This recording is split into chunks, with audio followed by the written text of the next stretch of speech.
It looks like we're still waiting for a couple of council members.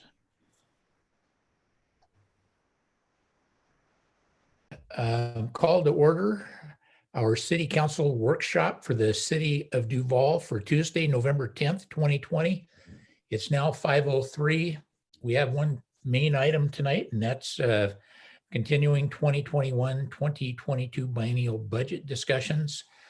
Just before we get started, I have a couple of house cleaning items I wanted to share with everybody. We had by phone talked with the city clerk about doing a 5 o'clock start time. And in general, we like to make sure we hear from everybody, just because if somebody can't make it, then we don't want to start early. And so I just wanted to tie back with council and check in. We basically, Jody, we did this through November, didn't we? Starting at 5 o'clock for both our COW as well as special meetings, budget meetings. We did, but I have not advertised for the 24th yet. So, Okay. and I can't remember off the top of my head if I've already advertised it for a 5 o'clock start on the 17th. I think I already have. Yep. But if council wants to switch the 24th to 5:30, we can do that, because I still have to advertise for that special workshop anyway. Yeah, well, I'm just sensitive during COVID and with students at home and everything else. So is there anyone this doesn't work for and would request that we move it back to 5:30? Amy, do you want to? Yeah, sorry. Amy McHenry. I can make it work. It's a little complicated because my husband's in meetings until sometimes 6 o'clock, and having two younger kids that are sort of unsupervised when we're both on meetings, it's pretty tricky, and finishing up school. I can make it work if it's only an issue for me, but 5:30 makes my life a little easier. Well, we're all for making life easier. The goal was to just give us some more discussion time. So council, I guess I'll ask, would you like to move it back to 5:30 to accommodate Councilmember McHenry? Councilmember Naplin. I just want to say, yes, I totally agree. When I give input that it works for me, if it makes it more difficult for anyone, then I don't think we should do it.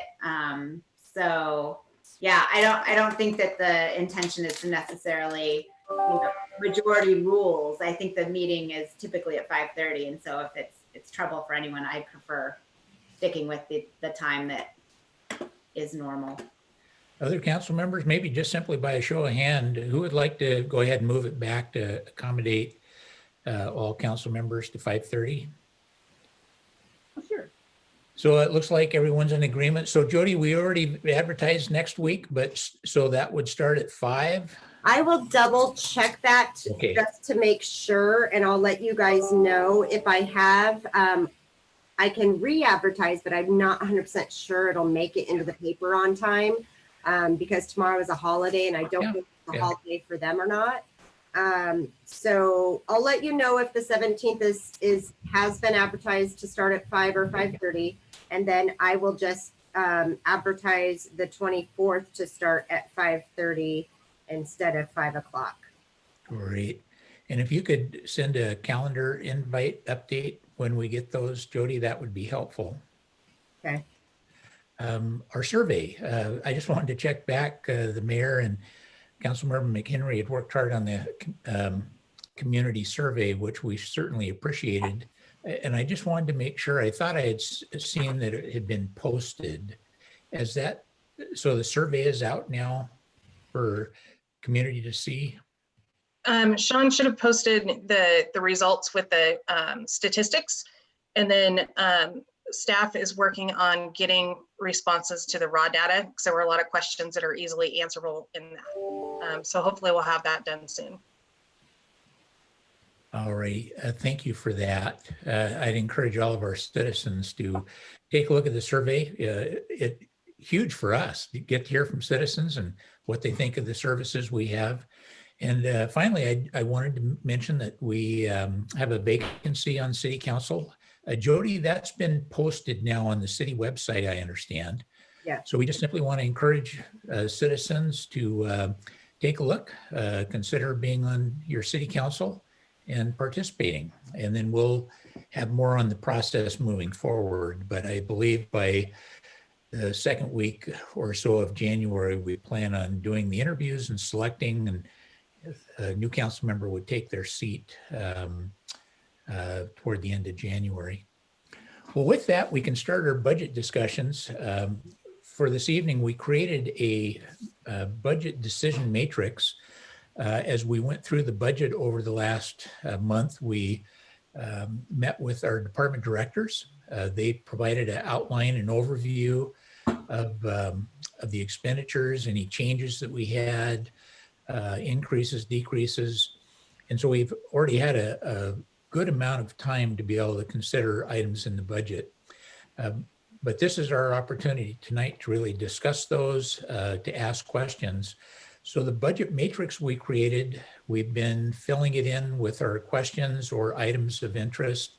And Jody, this might be a good time for you to pull that up for me, or Dina, I think so that everybody can take a look at the matrix.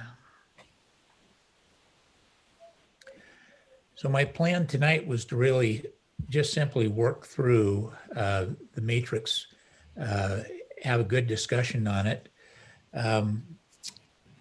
I'd like to just review the whole thing. So Dana or Jody, as we go through here, maybe you can move it down so we can see it all. Some of these original items, additional legislative funds for council priorities. This was specifically to provide money during the budget period for a financial planning analysis. Long-range planning is one of the keys we've wanted, and doing that financially, I think, will help both the mayor, council, and certainly our finance department as well. A restored general fund transfer to street funds to existing levels. This specifically was a $60,000 a year that we used to transfer from the general fund. And we have other funds available for that. And there was a question on whether we should leave the original money from general fund as well as additional funds we received from outside. Winter weather streets response funding. While we do have contingency funds, we did not set specific funds aside for some of our, I'll just call it environmental emergencies. That can be snow, it can be floods. And so we were thinking of creating a new fund for that. Street lighting improvements. We did receive a grant to be able to replace street lights with new LED lighting. It both saves money, and the design also helps save on glare for nearby residents, reduce light pollution. Our next item, restore general fund transfer to Big Rock Park Fund to existing levels. Again, this the question came up because we do have some funds coming in from outside to help with our parks. And should we continue to leave the money we had previously from the general fund along with the money being transferred in, or should we separate those out? The next item, allocate 50% of King County Parks levy to maintenance and operation. This one, I'll read it because it can be confusing. I'll read the next two just to cover them completely. Historically, 100% of King County Parks levy dollars received by the city were allocated to parks capital projects. Proposed budget changed that by allocating 100% to operations and maintenance and 0% to capital. Proposed a compromise of a 50-50 split between operations and capital investments. And the next one. This is the other piece to that, allocate 50% of King County Parks levy to parks capital improvement funds. Historically, 100% of King County Park levy dollars received by the city was allocated to parks capital projects. Proposed budget changed that by allocating 100% to operations and maintenance, 0% to capital. Proposed a compromise 50-50 split between operations and capital investment. So we did have a response from our finance director on that, so we can cover that more in detail when we get back to it. The next item, change organizational chart in the budget book to match prior budgets. So we did change the outline, so we'll be able to discuss at length that organizational chart.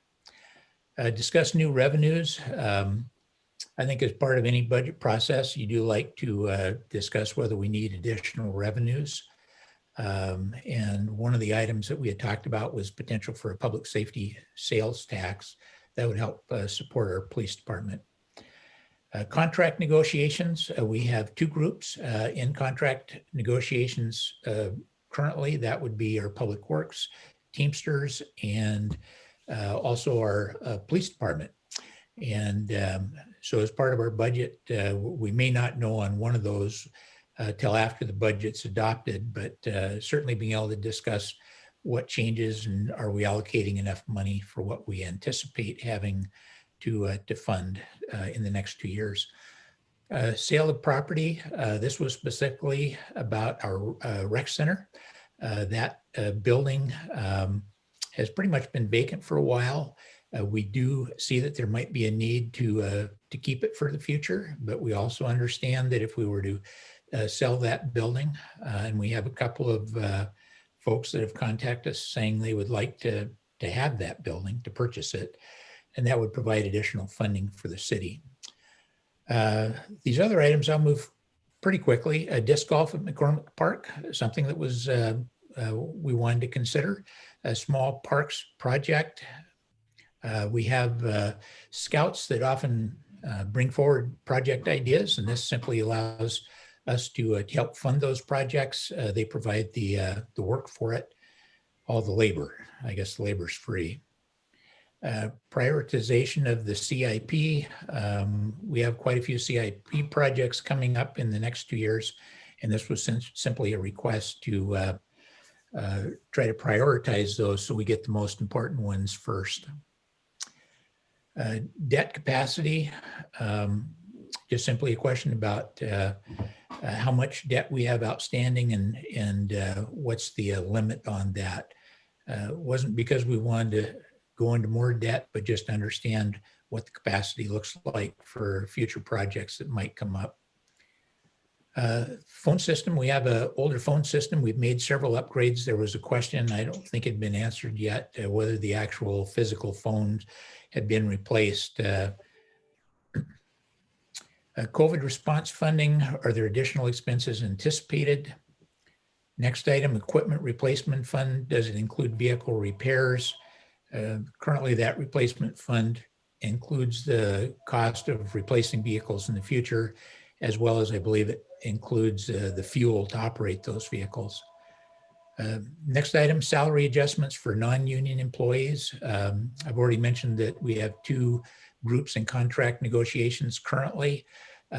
One group that does not negotiate are those that are non-union. And we do have a compensation study out and just want to review that and understand if additional funding is needed to help assure that our employees are where they should be. Next item, organization chart. There was some question whether it included the PIO, Emergency Preparedness Manager. I don't believe it mentioned water or parks, and we don't have a parks department. Most of those are handled within our, what group are those managed in? I'm drawing a blank. It's just in our Public Works. There we go. Thank you. And should we be adding a listing of class specifications? Those are actually worker classifications. Probably not on that chart, but it'd be a separate list. Next item, could we add a glossary of terms? I think for most of us, when we talk CIP, we know we're talking about capital improvement projects, but there are many acronyms and terms that we use in the budget. In general, I think we've done a good job when we place one of those in the document. We've also said what it is, but it may be nice to consider having a glossary of terms so that citizens can easily go and find what we're speaking of. Next item, review contingency fund amounts. Are they adequate? See line 9 above. Line 9 was snow response. Just simply mentioning whether or not we need to have a separate fund for those types of emergencies. Oops, sorry. There you It's go. okay, thank you. Nicely done. Main Street CIP, what were the last expenditures added to the project in 2020? Most of that project was closed out a while back, but certainly there are some things that have come up. We had some additional funding, and there was a question on what those items might be that we most recently paid for. I believe there's a substantial amount available after Main Street that we can use towards CIP projects. The next item in the budget book, add location address for photos. There's a lot of photos that kind of explain where the water tower is and some of our CIP projects, but we've had some questions about where is that located? And it might be helpful to just simply add the address so people know where it's located. Our new FTE expenditures fully loaded. So we've looked at adding 3 additional FTEs in the budget, and we have the cost. I believe it included more than just salaries, but we wanted to make sure it included everything from computers, if there's a vehicle for that position, the workspace, benefits that are provided. And I think council simply want to take time to be able to review in the budget. One of the things I just received today, the finance department has done, I think, a very good job of simply being conservative in our approach. In other words, we look at our revenues, we're not trying to overstate them. We wanted to make sure we were conservative so that we had some flexibility. But at recent review, and this is something we can talk about, it's a bit of a crystal ball. No one knows exactly what tomorrow brings, or we'd probably all be down at the racetrack. But we do, in our estimates, realize that we've been conservative, and there could be as much as $1.8 million additional that we could use for some of our needs. With that, there are several things that were added, and I'll go through these quickly. We'll get more time to talk about these. One of the things we looked at was general fund balances. Some of the funds in the general fund are very tight. Doesn't leave any money left over, no elbow room for any mistakes. So there was a question on whether we should try to go back through now, knowing there may be additional monies, and try to add appropriately additional funds to help support items already in the budget.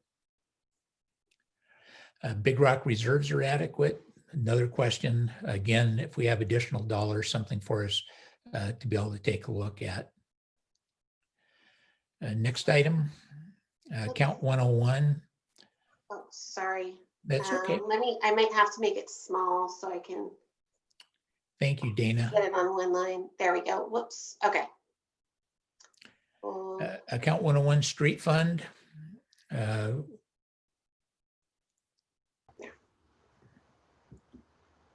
This item, the budget shows that this fund has a negative operating margin of about $73,000 in 21-22. If future tax revenues decline, our basic responsibilities would be jeopardized further. At a minimum, the negative operating margin should be funded for the biennium at $115,000 additional. Next item. I can see, Dana, that's pretty tough to try to fit these on one page for Zoom. Let me see if I can make it a little bigger. Maybe that will help.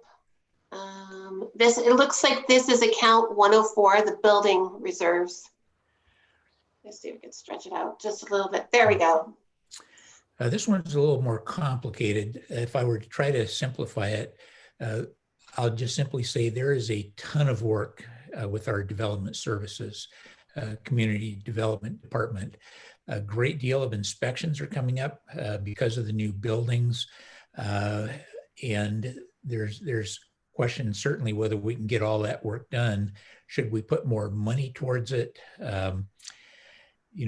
I'll allow us to get into this a little bit later, but this one really is going to take some time to go through. I think what's being suggested here is pretty simple, but I think understanding the numbers, the FTEs, the amount of work coming, this is just one of the big things we handle as a city and very key to our success in the budget. And we want to make sure we get those numbers right. Next item. Count 303, facility CIP. There's a lot of This items one. in. Go ahead. Oh, so 107, sorry, it was me flipping through too. Oh, I'm sorry. So item 107, sensitive areas. We had already budgeted $10,000. This one is always a challenge because you don't know exactly what you're going to run into in doing these analysis on properties that request to have construction on them or development. And so this is one we may talk about trying to increase the fund again to just make sure that we have enough available to do what we need to during the next 2 years. Account 303, facilities, CIP. We're doing a great deal in general. Municipal budgets, one of your largest areas, along with salaries and benefits, is your CIP. These are the big projects. These are water lines. These are maintaining things like our Big Rock ball field. They include most of the larger things that we do, including maintaining all of our facilities. And so if we have additional monies, this is certainly an area that we could consider adding additional funds. We do have a facility study. I believe that was about $30,000 to be able to look at our facilities. What do we do in the future? I think at some point we'll be needing to look at a new city hall instead of the multiple small buildings that we are currently using. Public Works building, we're making a large investment in of likely over $600,000 to just upgrade that building, be able to get staff for several departments together in one place. And so this is what that discussion is about. And we can get into more detail as we go. Are we at human services funding? I think so. I don't know. I think that's we the are. next one. That looks like it. Thank you, Dina. So we have budgeted $20,000. This is similar to what we've done in the past. The question came up, should we increase the human services funding in this budget? There was a added comment that someone made I thought was really smart. And they said, you know, we budget for special events, but because of COVID-19, if those special events don't occur, could we put in a budget note that we could use that money then, since we would cancel events due to COVID-19, and simply use that money to be able to support human services, which continue to be in need during this difficult time for many in our community. And I just added this one. This was the comment at the beginning of the meeting before we really started. Councilmember Langle had a question about the RCW reference at the end of the budget book. And that was brought over from the prior year's budget books. And I didn't really, be honest with you, read it. So I think it just needs to be updated for the biennial budget because it refers to an annual budget. So I'll go back and look at that. Great. If we can go back to the top, Dana, we'll start at the top. Go ahead, Dot. Okay, I noticed, I think in a cut and paste an error. I thought maybe I better pipe up on this before we lose track of it, maybe. Which It one? has to do with, you want to go down further, I think, wait, where are we? Stop. Okay, what I said in my comments or questions about the reserve balance questions, this is where what I actually said was that the budget proposal was identified 1.8 million. And after checking with Dana, we agreed that the number will likely be over 2 million. So this reads as there may be as much as 1.8 million in additional revenues. That's a cut and paste thing, I think. Because what I really said was that we already have approximately 1.8 in beginning fund balance. And that after checking with Dana, we agreed that the amount will be over that amount. And I went on to say it could be as much as 2.5 million. So I think it's just a cut and paste when that was done.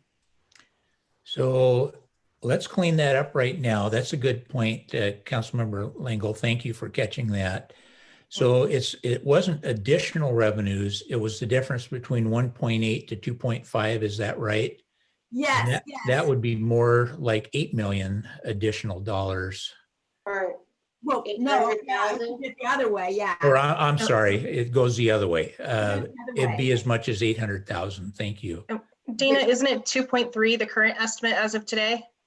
It's standby. Right, and when Dana and I talked about it, we knew this was just what, yesterday, Dana? Yeah, It was like, we could see it was already gonna be over 2 million. yeah, In the- it's about, right now, it's about 2.7, but that's across all the funds, across all funds. I don't know if you can see what I'm seeing right now. Yeah. Probably Yes. not, but It's always a challenge to try to estimate those perfectly. Again, we've been conservative. What we're talking about now is trying to figure out about how much over what we originally estimated. Again, we like to be conservative. These aren't our dollars. These belong to our citizens. And we want to make sure that we never overexpend our budget. But if we have additional dollars and priorities, we like to be able to balance those out. Well, thank you, Councilmember Lango, for catching that and helping us get it straight. Well, with that, if there's no objection, I'd just like to start at the top. Are Actually, there- Mike, I would like to mention that I did request that we discuss, that we add to this matrix new positions and reclassifications.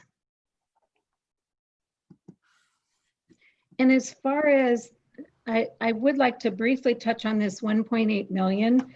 When I got printed the budget book, and it looks like there's the beginning balance here showed 18 million.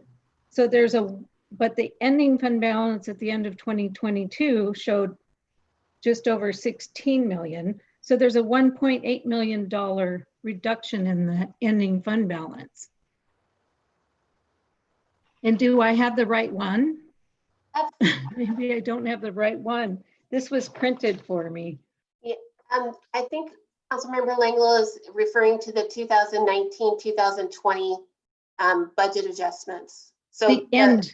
So that means the beginning fund balance is going to be higher than what you have on here of 18,001. yes, it will be. And that, yeah, it will be adjusted for the budget book in December.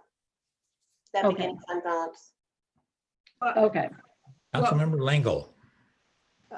Okay, if you're saying, when you're saying it will be adjusted in the budget book in December, but we're deliberating in the next 2 weeks.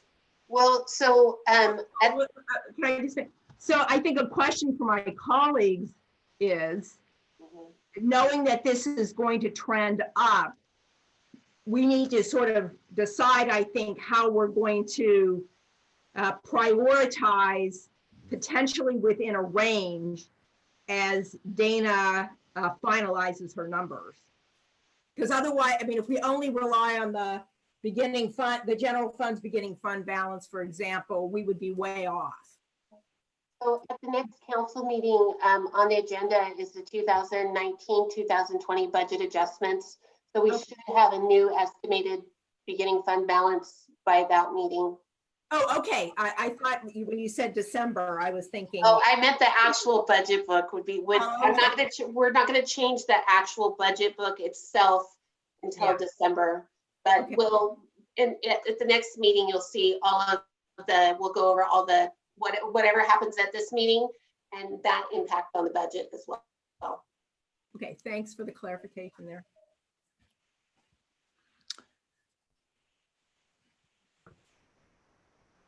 So we'll move to the top of our list.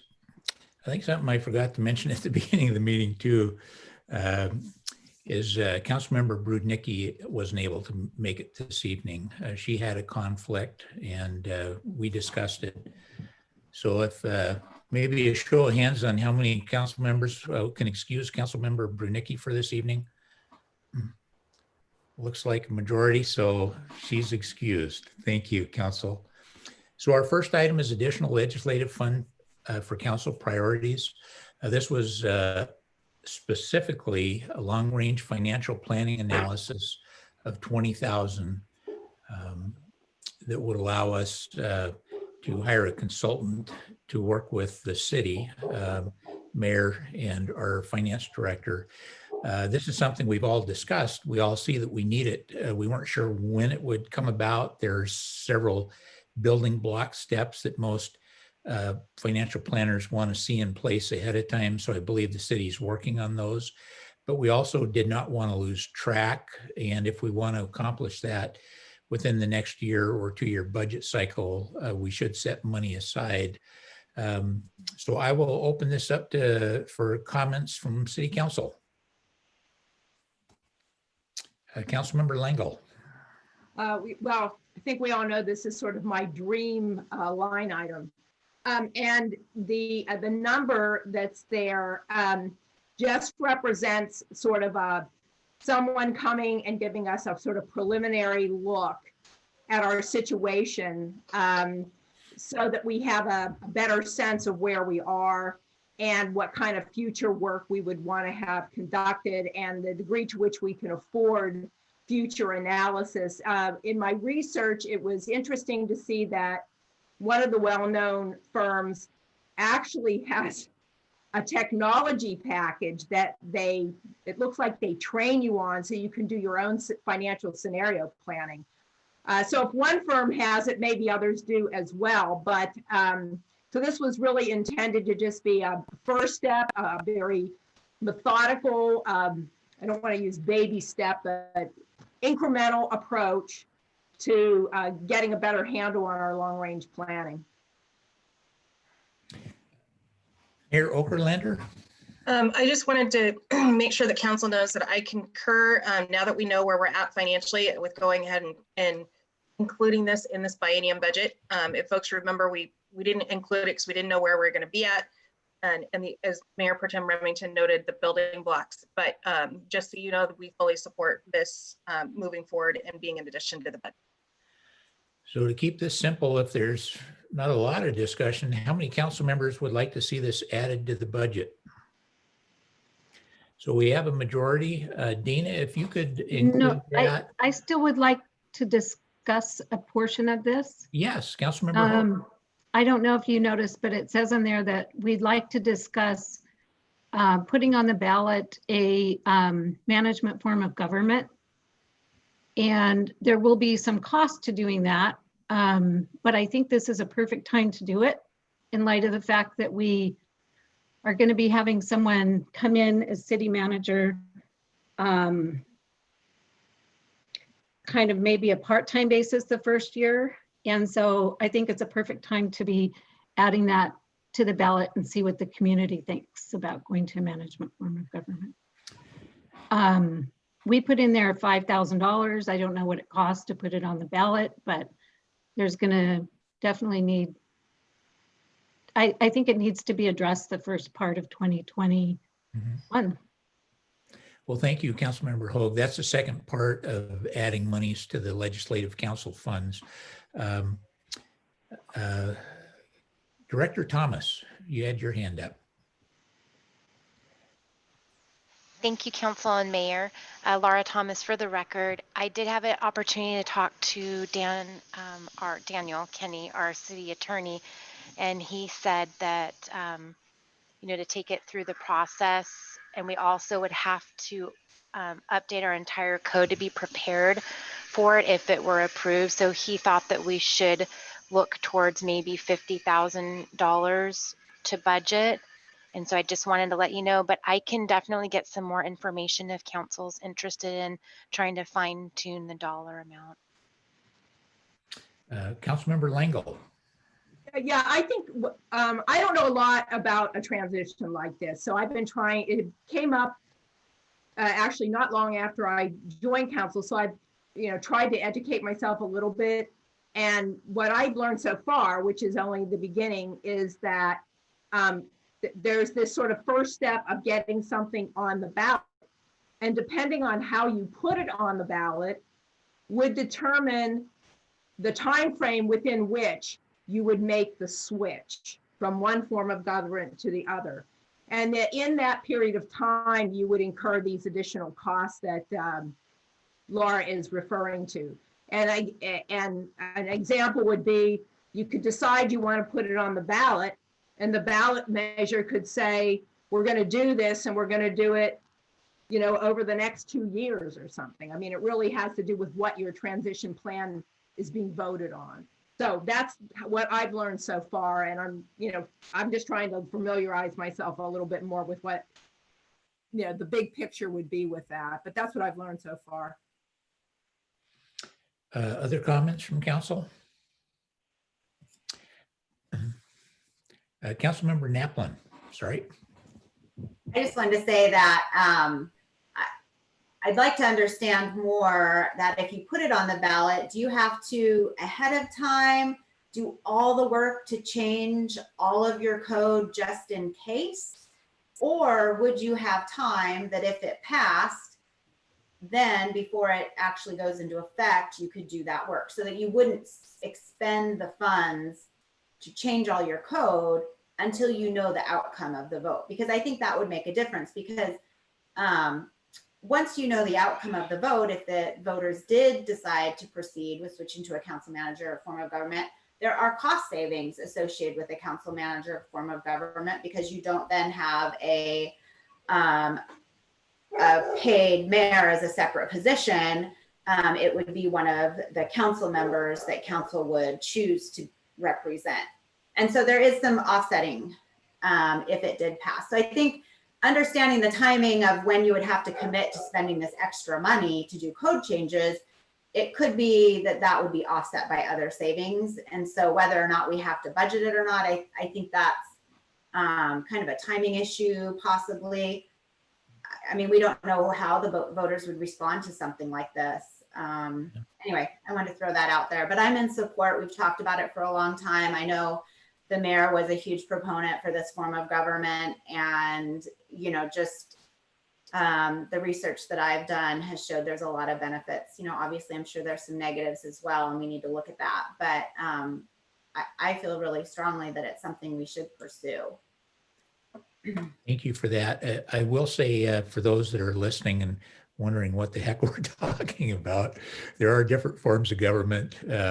Our current form of government is a strong mayor council form of government. Many smaller towns and some larger towns have that form of government.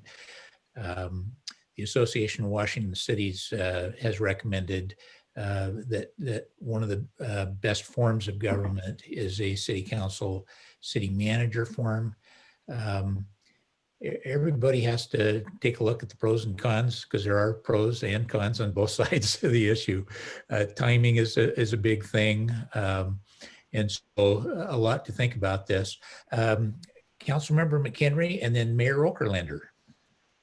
Yeah, I just wanted to say, based off of some of the comments, it got me thinking again about the one position, the policy analyst, and talking about having to make changes. I would be interested in talking about that further at some point and see how that could pivot and provide that buffer to make some of those changes if needed. But I know there's a lot of steps in between here and there. So timing, just lots of research. It'd be great to hear more about, what the process is and go from there. Mm-hmm. Thank you. Mayor Okerlander and then Director Thomas. So I just want to reiterate that, yeah, I am in support long-term of moving forward to that form of government. I think, as folks remember, my first state of the city, what I learned within my first 6 months is where I thought we could be ready in 4 years. We're not ready. With all of the internal policies that still need to be done, timing is a big concern. And also another concern with timing is the fact we will have a part-time city administrator in place, but starting the recruitment process for a full-time city manager, you have to have somebody in on day one. So that would mean hiring an intern probably at a higher rate and then starting the search process. So that does leave the city without senior leadership for a significant amount of time, depending on the timing. As far as cost, it really depends on the city, whether there is a cost savings. Most cities, my understanding, there is not, but I think there's some more research that can be done about that. And then I would also just encourage, as far as the mayor's salary, really encourage people to talk to mayors and council manager forms of government. Most of the mayors that I know in council forms of government are putting in at least 20 hours a week for about $1,000 a month or less. So I don't know that that's necessarily a place for cost savings, because you need to be able to have somebody from the council who takes that role that can take the time and do it. And oftentimes that takes extra compensation. Regardless, there's extra compensation for the position of mayor in all council manager forms of government. As far as the policy analyst, that's a great idea. The intent of the policy analyst is to get all that internal stuff, work on the internal things like obsolete franchise agreements, updating our code, getting, like our news policies updated. So I do not believe that individual would have time to do that, but you could always, and it's not budgeted for a full-time position, and you're looking at a few months of full-time work just for that. So just to keep that in mind, but I continue to think that long-term, that's the best way to go for the city. But I have concerns about timing, especially as we're still working through a pandemic. Thank you. Director Thomas. Yeah, so this will be really quick. So one of the, Daniel's actually working currently with the city that's looking at going through this process, Gig Harbor, and they've brought in a consultant to walk council through what the options and opportunities are. So maybe we have a short conversation with Daniel at a future meeting. He also helped Mukilteo go through the process a couple of years ago. So our existing city attorney at least has experience in having a discussion to kind of be a jumping off point. So that's all I wanted to add. Thank you. Other council members? It sounds like we need additional information to be able to really make a decision. It doesn't mean we can't include monies in the budget currently as we're going through that process. So that's a decision point for council to make. We recognize this isn't something that happens immediately. Where and when you place those things on the ballot, what time of year make a difference. It's always much more difficult to make a change when you're already riding a horse. In other words, we have our current form of government and it's working for us. And so it's always easier if the mayor isn't going to be in that position to make the transition. But that is a decision for council. How many council members would like to see money in the next 2-year budget to be able to explore and possibly move forward with a change in the form of government? So it looks like a majority of the hands are up. And I don't know exactly what amount that would be, but we can look at options. Daniel's talked about $50,000. So certainly we can put that in our plan. As we go through here, one of the things I want to encourage council on, sometimes when you make one change in a budget, it affects other things. So this is kind of just a step-by-step going through, getting your thoughts, discussion, what we would like to do, and then we can come back and see what that overall change is. Because it may be that, you say, hey, what do you want to do on a remodel of your house? And you list it all. And then you go back and you go, okay, we can't afford all that. So anyway, I'm just encouraging you that we'll just have open discussion, and then we'll do a go back and take a look and see what we want to add for sure. So our next item, thank you for keeping these straight for me, Dana, I appreciate it. Councilmember Langell.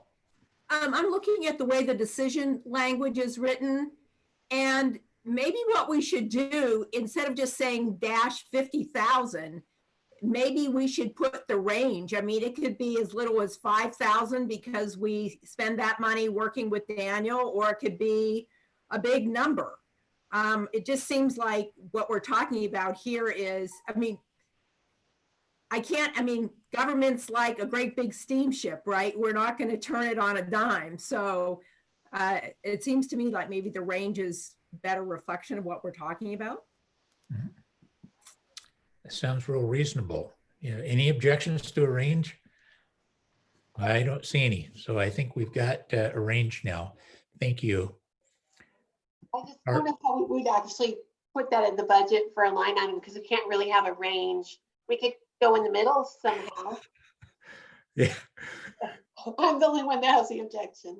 I love those technical things. That's right. We can't, I love the way we hold council accountable. We can't be wishy-washy. Oh, Councilmember Naplin. Oh, I'm still not muted. I just wanted to point out that I consider this this item to be a one-time expenditure. And so I have less concerns about trying to get it down to an exact dollar amount, because we aren't trying to figure out if this is something we can afford in an ongoing basis. And so I'd be fine just finding a middle number and putting it in there, because it really is a one-time expense. So it wouldn't be informing, can we afford this long-term? It's more of, the actual switch portion is a one-time. Mayor Okerlander. I just wanted to remind folks too that you can, whatever you put in the budget can always be amended. So since it's a shared priority to evaluate, it won't be difficult to get additional funding if necessary, or if there's, since we adopt by a line item budget, if there's wiggle room in other areas, it can just be between line items. So I don't think there's much to worry about in just putting a dollar amount in there. You could always amend and dig into those one-time expenses. Oh, decision time. So our attorney suggested that we consider $50,000. If we're looking at moving forward, we can certainly do something less. My gut feel is we probably ought to look at $50,000 if we don't spend it all. It's easy for me to say, isn't it, Dana?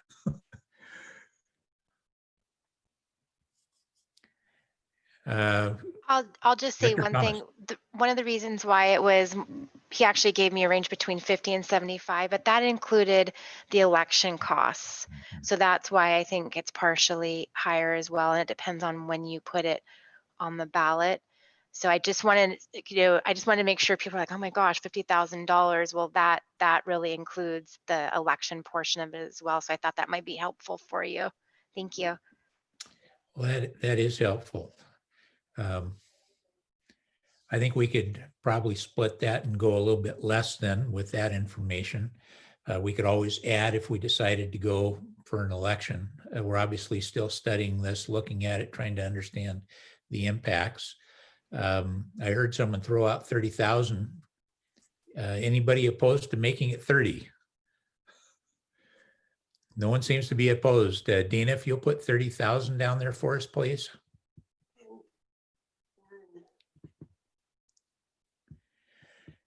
Dana, if you could move that up for me. I'm trying to look at my screen so I can call on folks and also see our next item. I'll just kind of jumps. Let me see. You know what? Maybe I can get rid of this part. And just hide it. There, is that a little bit better? Yes, that is. Thank you. So this item, I'd like to think I can do it complete justice.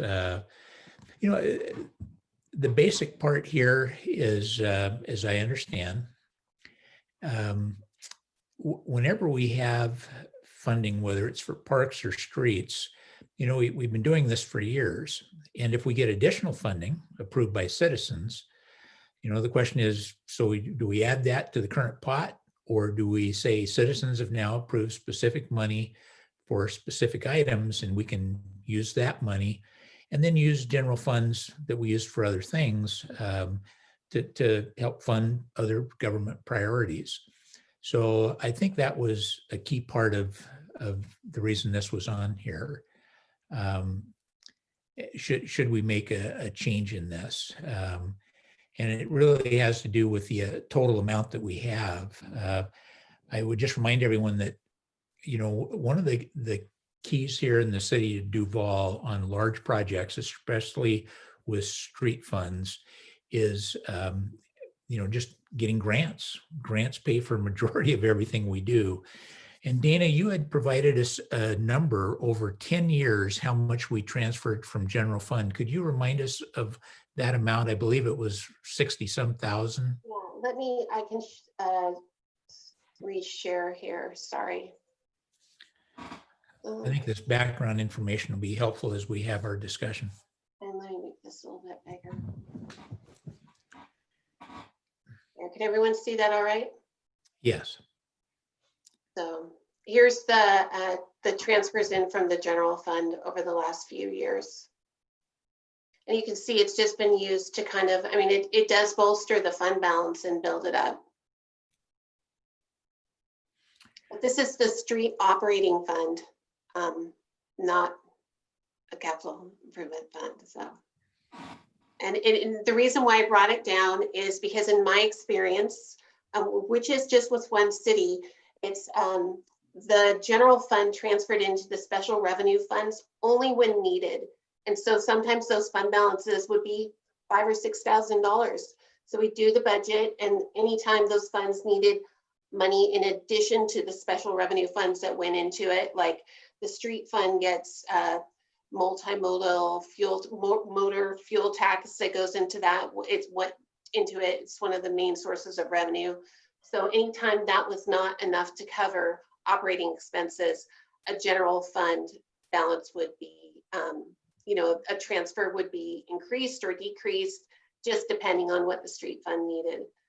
So, and this city does it a different way. And so, I mean, I don't personally have a problem with the street fund having ending fund balance. It just, everyone needs to remember that those are truly general funds that are sitting there.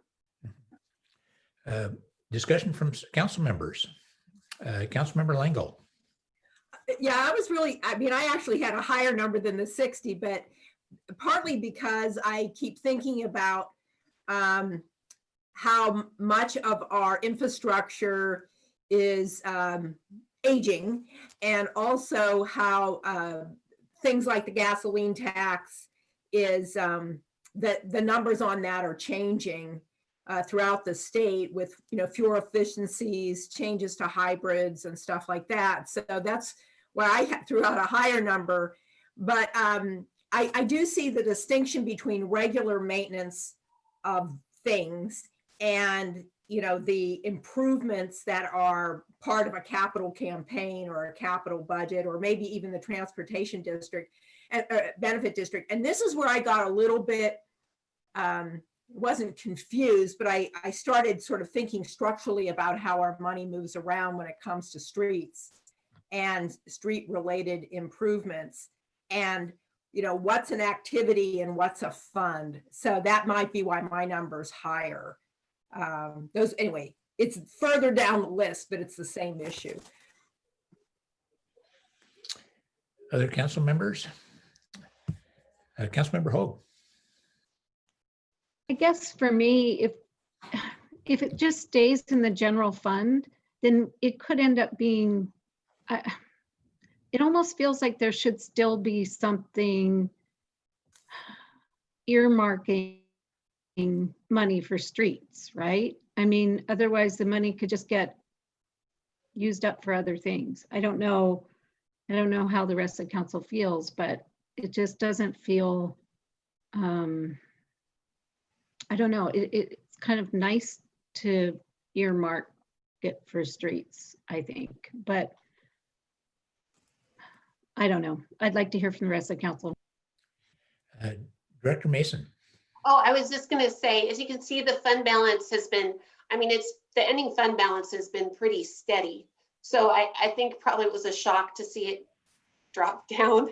And one solution might be to just make sure that there's always 2 months of operating expenditures sitting in the fund balance, which is what's recommended by GFOA. And we would know that it's general fund sitting there because the general fund would be transferring it in, but you could just have that there just in case. Councilmember Napa. I would feel much more comfortable holding the at least some balance in that account. We've done that historically, and so allowing it to go to almost zero isn't, it's not reserving, probably isn't the right word, but it's artificially making it appear that the general fund has more operating revenue to spend on other things. And really for the street fund to continue operating, it can't operate in a deficit such as that in the future. And so I think keeping that balance steady safeguards the money that we will need transferred from the general fund to move into the future. And so I would prefer to see that balance be held at about 100,000. I mean, if you look at just between the beginning of the last biennium to the end of this year, we're dropping fund balance by 100,000 as well. And so we have not been providing sufficient money into the account this biennium. And I don't want to continue that trend because then we will be tempted to spend it on other things if we leave it in the general fund when that's not sustainable.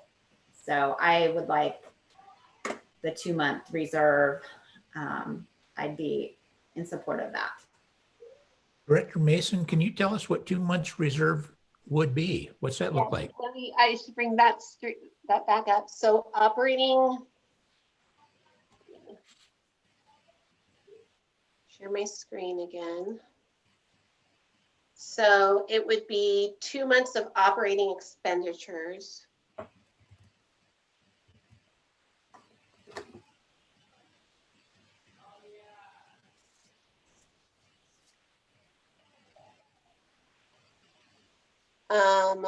So that would be about 100,000.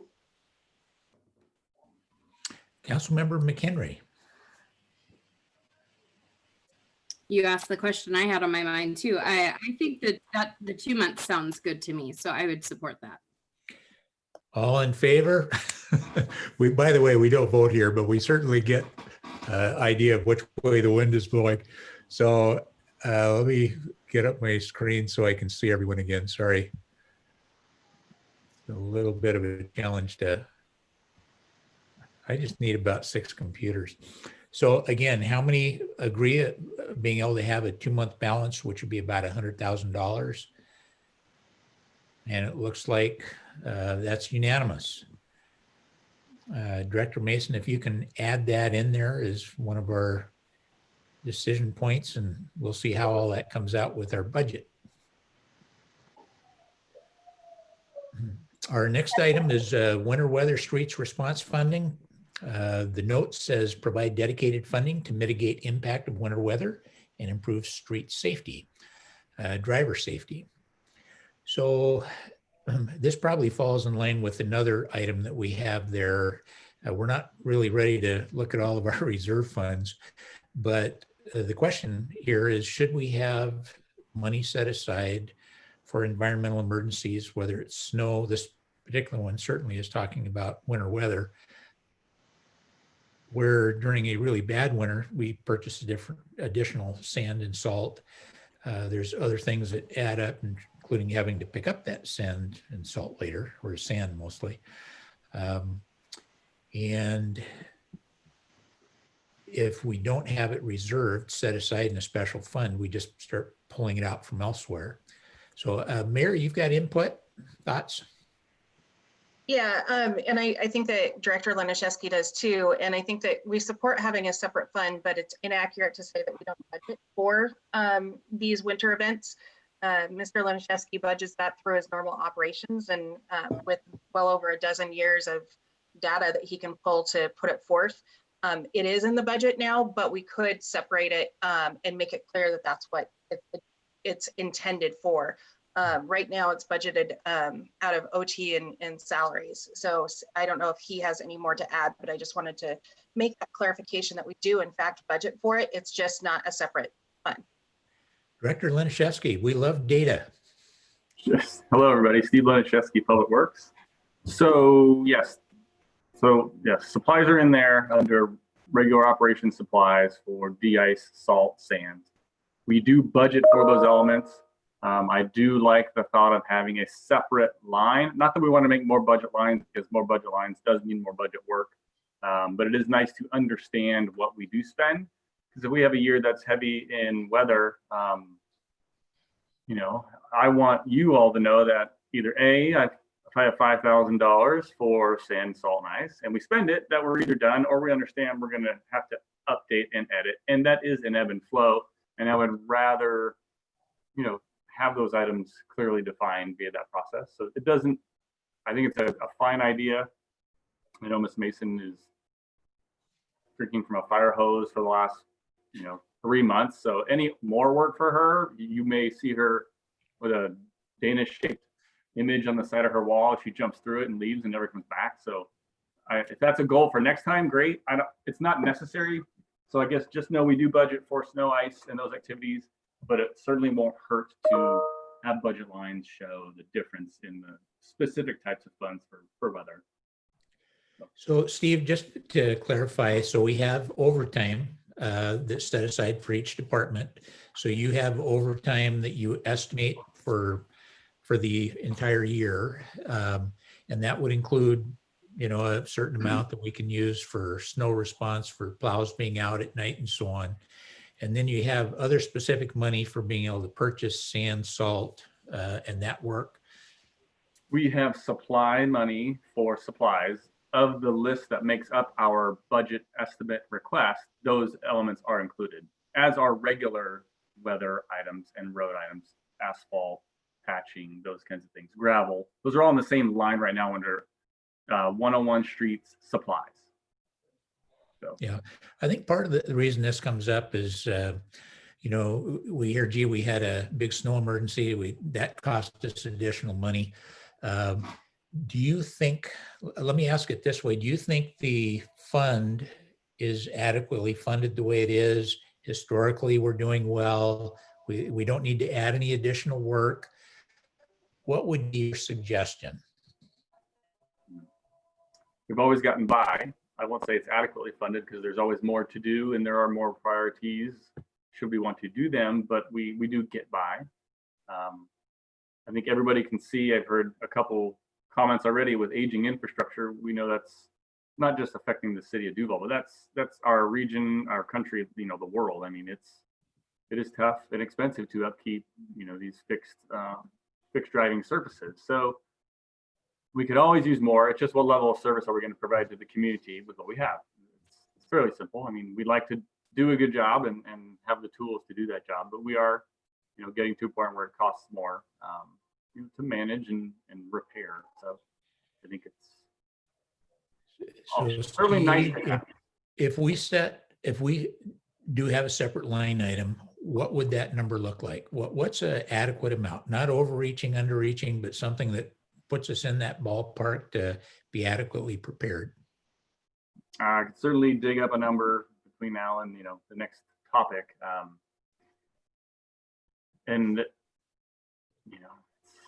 It's always a wag. We could get barely any snow and ice or some. I mean, we have already applied de-icer, which is before Halloween. So it's pretty early in the year. And, we had practice last night and there was snow mixed in. So La Nina, anything goes. Last time we had La Nina, we had, a significant amount of snow in the past in our area. It was 2016, 2017. So. But El Nino's hit us hard too, and so is neutral year. So I don't know that it matters anymore. We're going to spend 10% of budget on OT and, $10,000 on sand, salt, de-icer, as well as then, like I said, professional services of street sweeping after the fact to clean it up. So, but yeah, I could put a number together. Yeah. Well, let's see other discussion from council members. Councilmember Langle.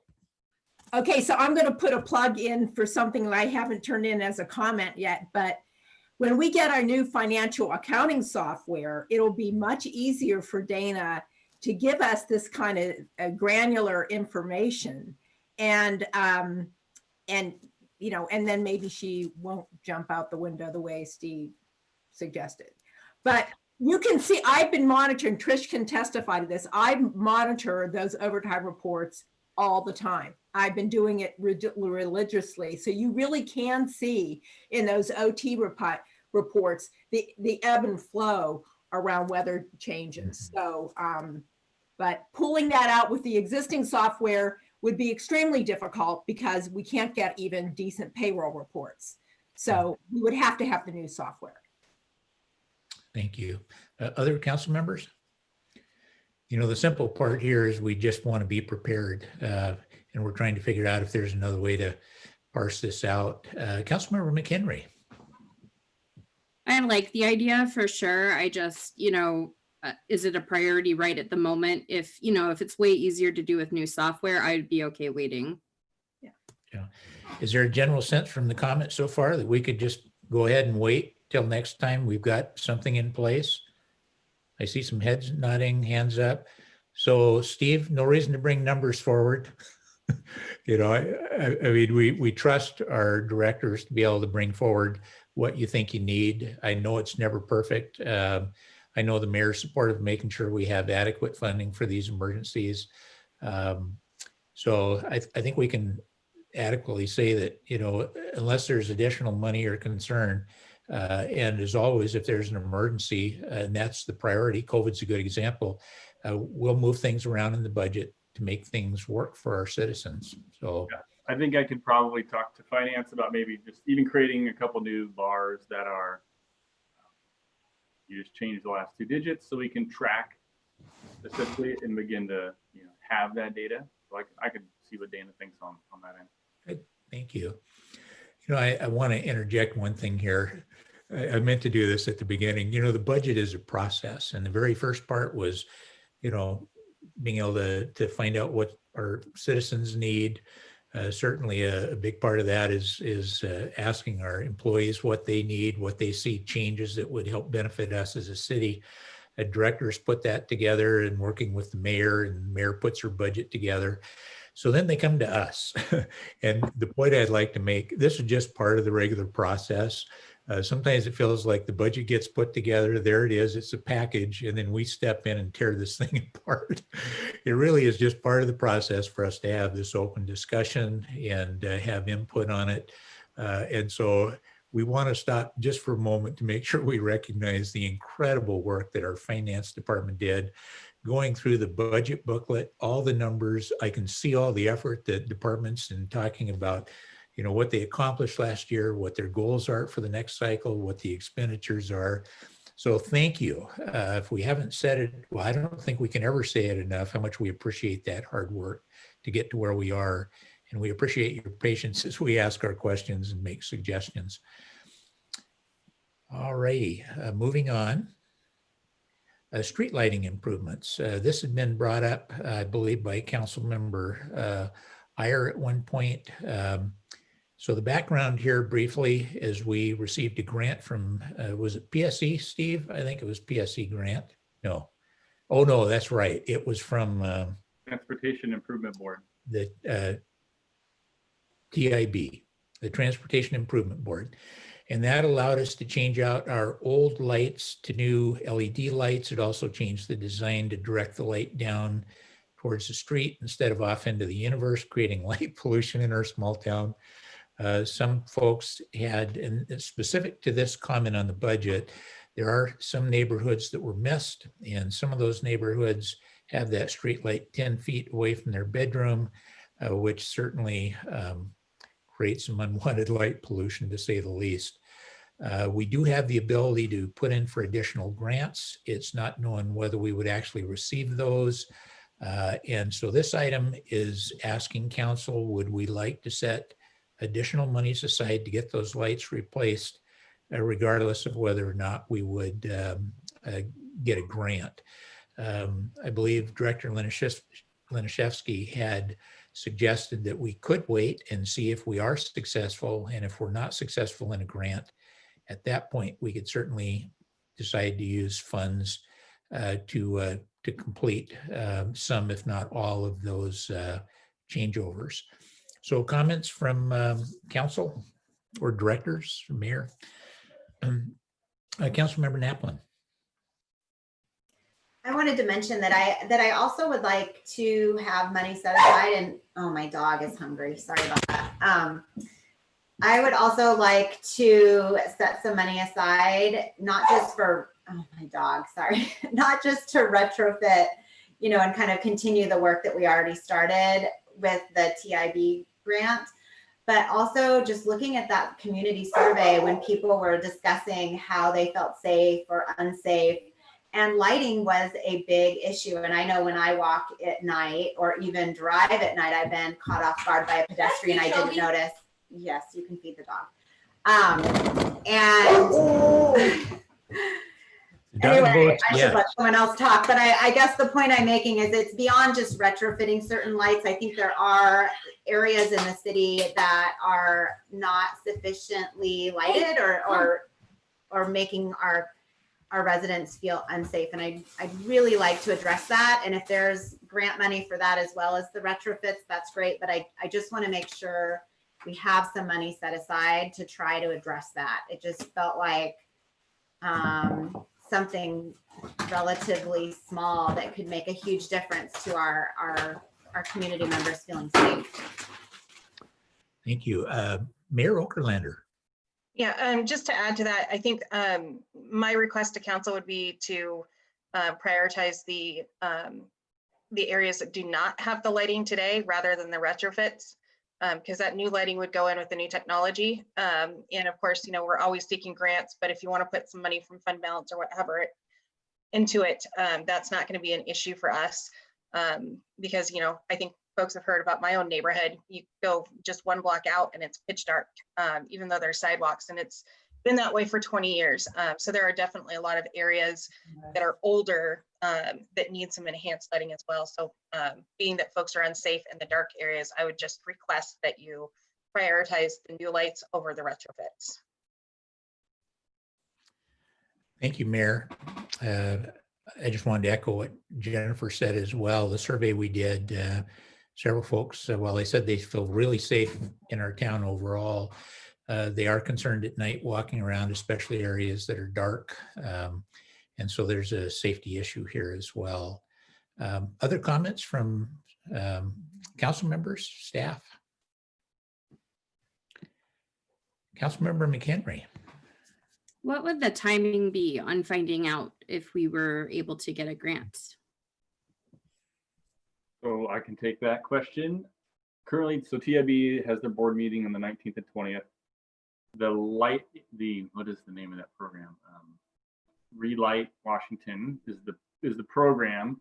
Currently, they're done. So we expect they will either advertise that they're going to bring it back for next year through budget requests and grants, or that they've done their piece for the world and LED conversions and they're done with the program. So we will know in a couple weeks on what the next steps look like from the TIB. Yeah, I support putting money aside for this. I think, depending on what their response comes back, it sounds like if potentially they're done with retrofitting, regardless, we should have money in here and then see what happens and make a decision at that point on how to prioritize that money in terms of new lighting or retrofits or some combination. But I definitely support having money in for this item. Thank you for that. Dana, could I ask if you would include the fact that there are TIB grants potential and that decision will be made here in the next few weeks, so that before we wrap up our budget, we can come back to this item and take a look. I will ask, if there is no grant available in the next 2 years, how many council members recommend that we put money aside to replace some or all of the lighting that were missed in the last replacement cycle? So that looks like it's pretty unanimous here. So Dana, I think we just have to be prepared. Steve, do you have a rough idea? I know that you were working with Matt on trying to figure out how many lights. I know it's a rough estimate. I think there was a bigger concern in the northwest portion of the city where some of those streetlights literally were feet from people's windows. Do you have a suggested budget number for us to put towards this if we weren't going to go for a grant or weren't going to get a grant? I think to maybe be realistic and cognizant of what budget funds we may want to allocate, maybe programmatically, we try for 25 in the first year and 25K in the second and see where we get. I talked to Sean briefly. We're not exactly sure of the actual number. You can tell which ones are and aren't in the daylight. It's sure easier in the nighttime, but sometimes when they're out, we can't see the pole itself. So I think the number Sean was thinking was closer to 50,000 total. So yeah, and then I think on a separate note for adding lighting, so rule of thumb, it's a few $1,000s if there's an existing street power pole. So if there are power poles in an area that have actual, 3-phase wiring exposed as opposed to underground, those are fairly simple to add. We can literally make a phone call. They'll just invoice us for the work, and a lighted arm goes up. And then of course you get a monthly bill too. So every time we add a light, we do get a monthly bill. But yes, when they're underground, that's where it takes the change order or one of the amendments or alternates we did on the 275th project, right? Adding streetlights that are underground, it takes foundation work, conduit runs, and then you can pay PSC to erect a light and then power it up and turn it on. So those are in the range of 10,000 per, depending on how far away power is from each luminaire. So Is it fair, Steve, Dana, to ask where that money would come from? So if we go 25 and 25,000 in each of the two or the budget years, where's that money come from?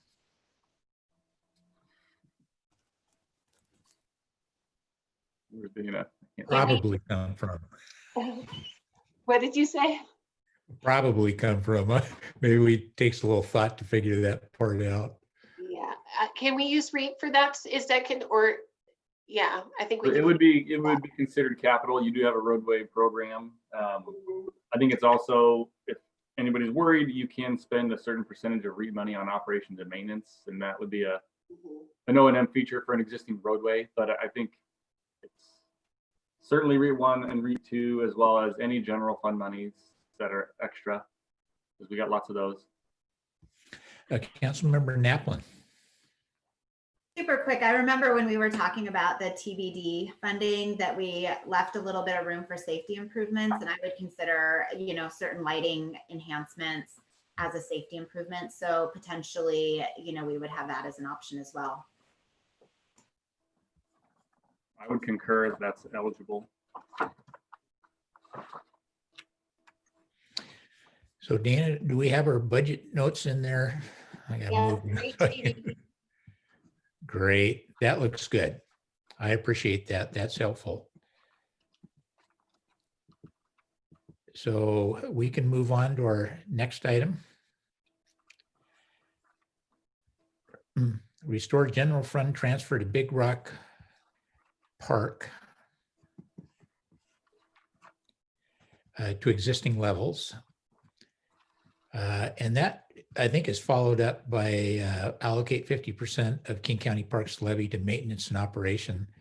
I didn't put folks' names on these just because I don't think it matters too much, but I will ask if somebody else wants to talk about these a little bit. One is you probably get tired of hearing from me, and one is Councilmember Naplin is one of the smartest people I've ever been around, and maybe she can help explain this better than I can. Wow, I'm really excited that I fooled someone. That feels really good. This item, I kind of went into the details of it when I brought it up the first time. So it's just a continuation of my concern is that we moved all of the King County levy funds into this fund, and it's being used to operate the fund. And previously we had used general fund transfers to make up the difference between user fees and how much it costs to run Big Rock Park. And so it's another concern where I feel like ongoing, this park needs sufficient revenue, and that requires general fund revenue. And so if we cut that revenue off, we're going to have a sustainability problem. And so I would prefer keeping the existing funding coming from the general fund into the Big Rock Ballpark Fund, and then contemplate separately, do we want to supplement that somewhat with the levy money, maybe put half in capital projects, half in, some kind of operating, utilize it for operations. It's a broader discussion. I broke it down into very specific proposals. I'm flexible, I'd like to hear whatever other people say, but my specific proposal would be just restoring the general fund transfer into Big Rock to existing levels, and then taking 50% of the levy money and allocating it to capital. And then the other 50% we would at this point allow to remain in the Big Rock ballpark to kind of close the gap that is being created by coronavirus, because we have lower user fee revenue. And so this, for this budget cycle, because we know we have that reduced user fee revenue, we could at this point use 50% of that levy money to fill that gap. And then once we recover from coronavirus and user fees, rebound, then we could talk more about how do we want to use that 50% of the levy money going forward. It's just an idea. I just wanted to put it out there. I really would like to hear how other people feel about it. So. Comments from council members? Thoughts? Councilmember Hoag. I agree with Councilmember Naplin. Thank you. I got to learn from you and be more short and precise. Thank you. Councilmember Langle, and then Councilmember McHenry. I think this subject ties in to some degree with a comment down the line where I'm still trying to struggle with really the business plan, if you will, for Big Rock ball fields, plural. And I'm really trying to integrate all of these things with that notion, like what really is the plan for Big Rock. And so these 2 points, for me, I have to really think about them a little more to be definitive. I mean, I'm not opposed to what is being discussed here. I feel like I've only got part of the picture. That's probably because I wasn't involved in Big Rock to begin with. Thank you. Councilmember McHenry. Yeah, I just wanted to say, and I'll keep it brief, basically that I agree with what Councilmember Naplin has said. And if I recall, I could be totally making this up. I think a part of originally when you first brought this up, you said something to the effect of some of the allure for some people voting for the King County Parks levy, was like, oh, we might get new stuff. And if it all just goes to maintenance, there might be some disappointment there. So I agree. And I think this is a great compromise, doing the 50-50 split. I think that's a good idea. Other council members, staff, Director Mason. I just have one comment, and is every year we have to report to King County on how park levy funds are used. So if we don't use them or don't show that we needed them, and we're just keeping them and not reporting them every year, the next time the levy rolls around, the county may not give the cities a bigger portion. So it's just something to consider, because we do have park impact fees, which are restricted as well, and they have to be used before park levy funds. So the more restricted funds have to be used first. So just something to consider.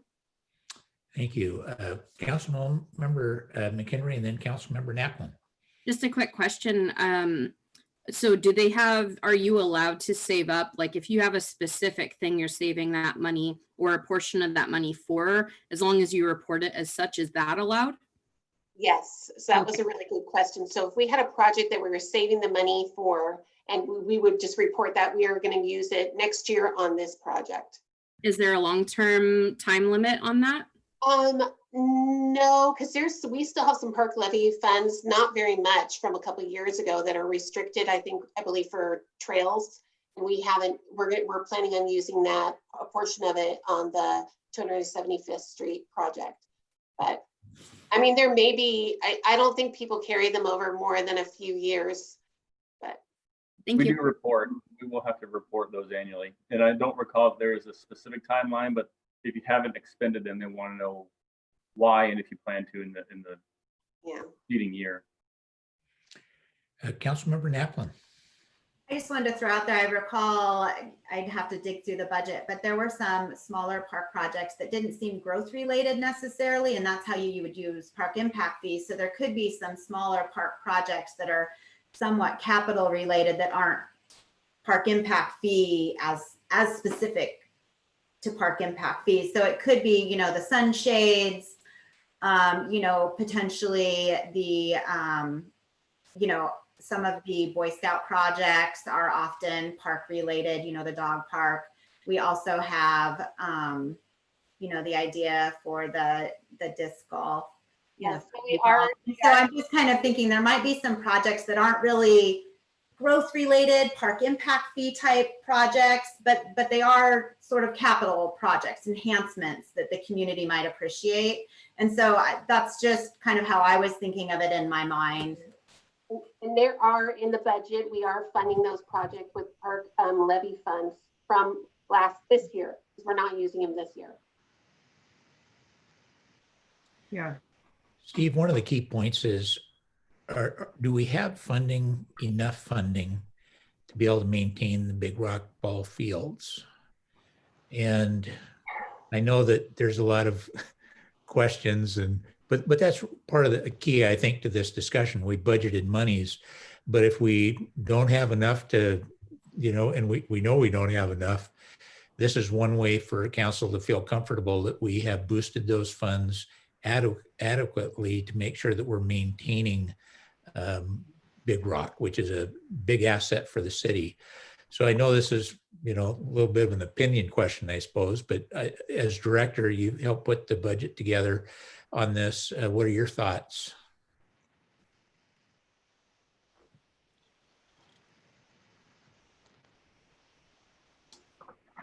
Yes. I think it's being around here for a long time.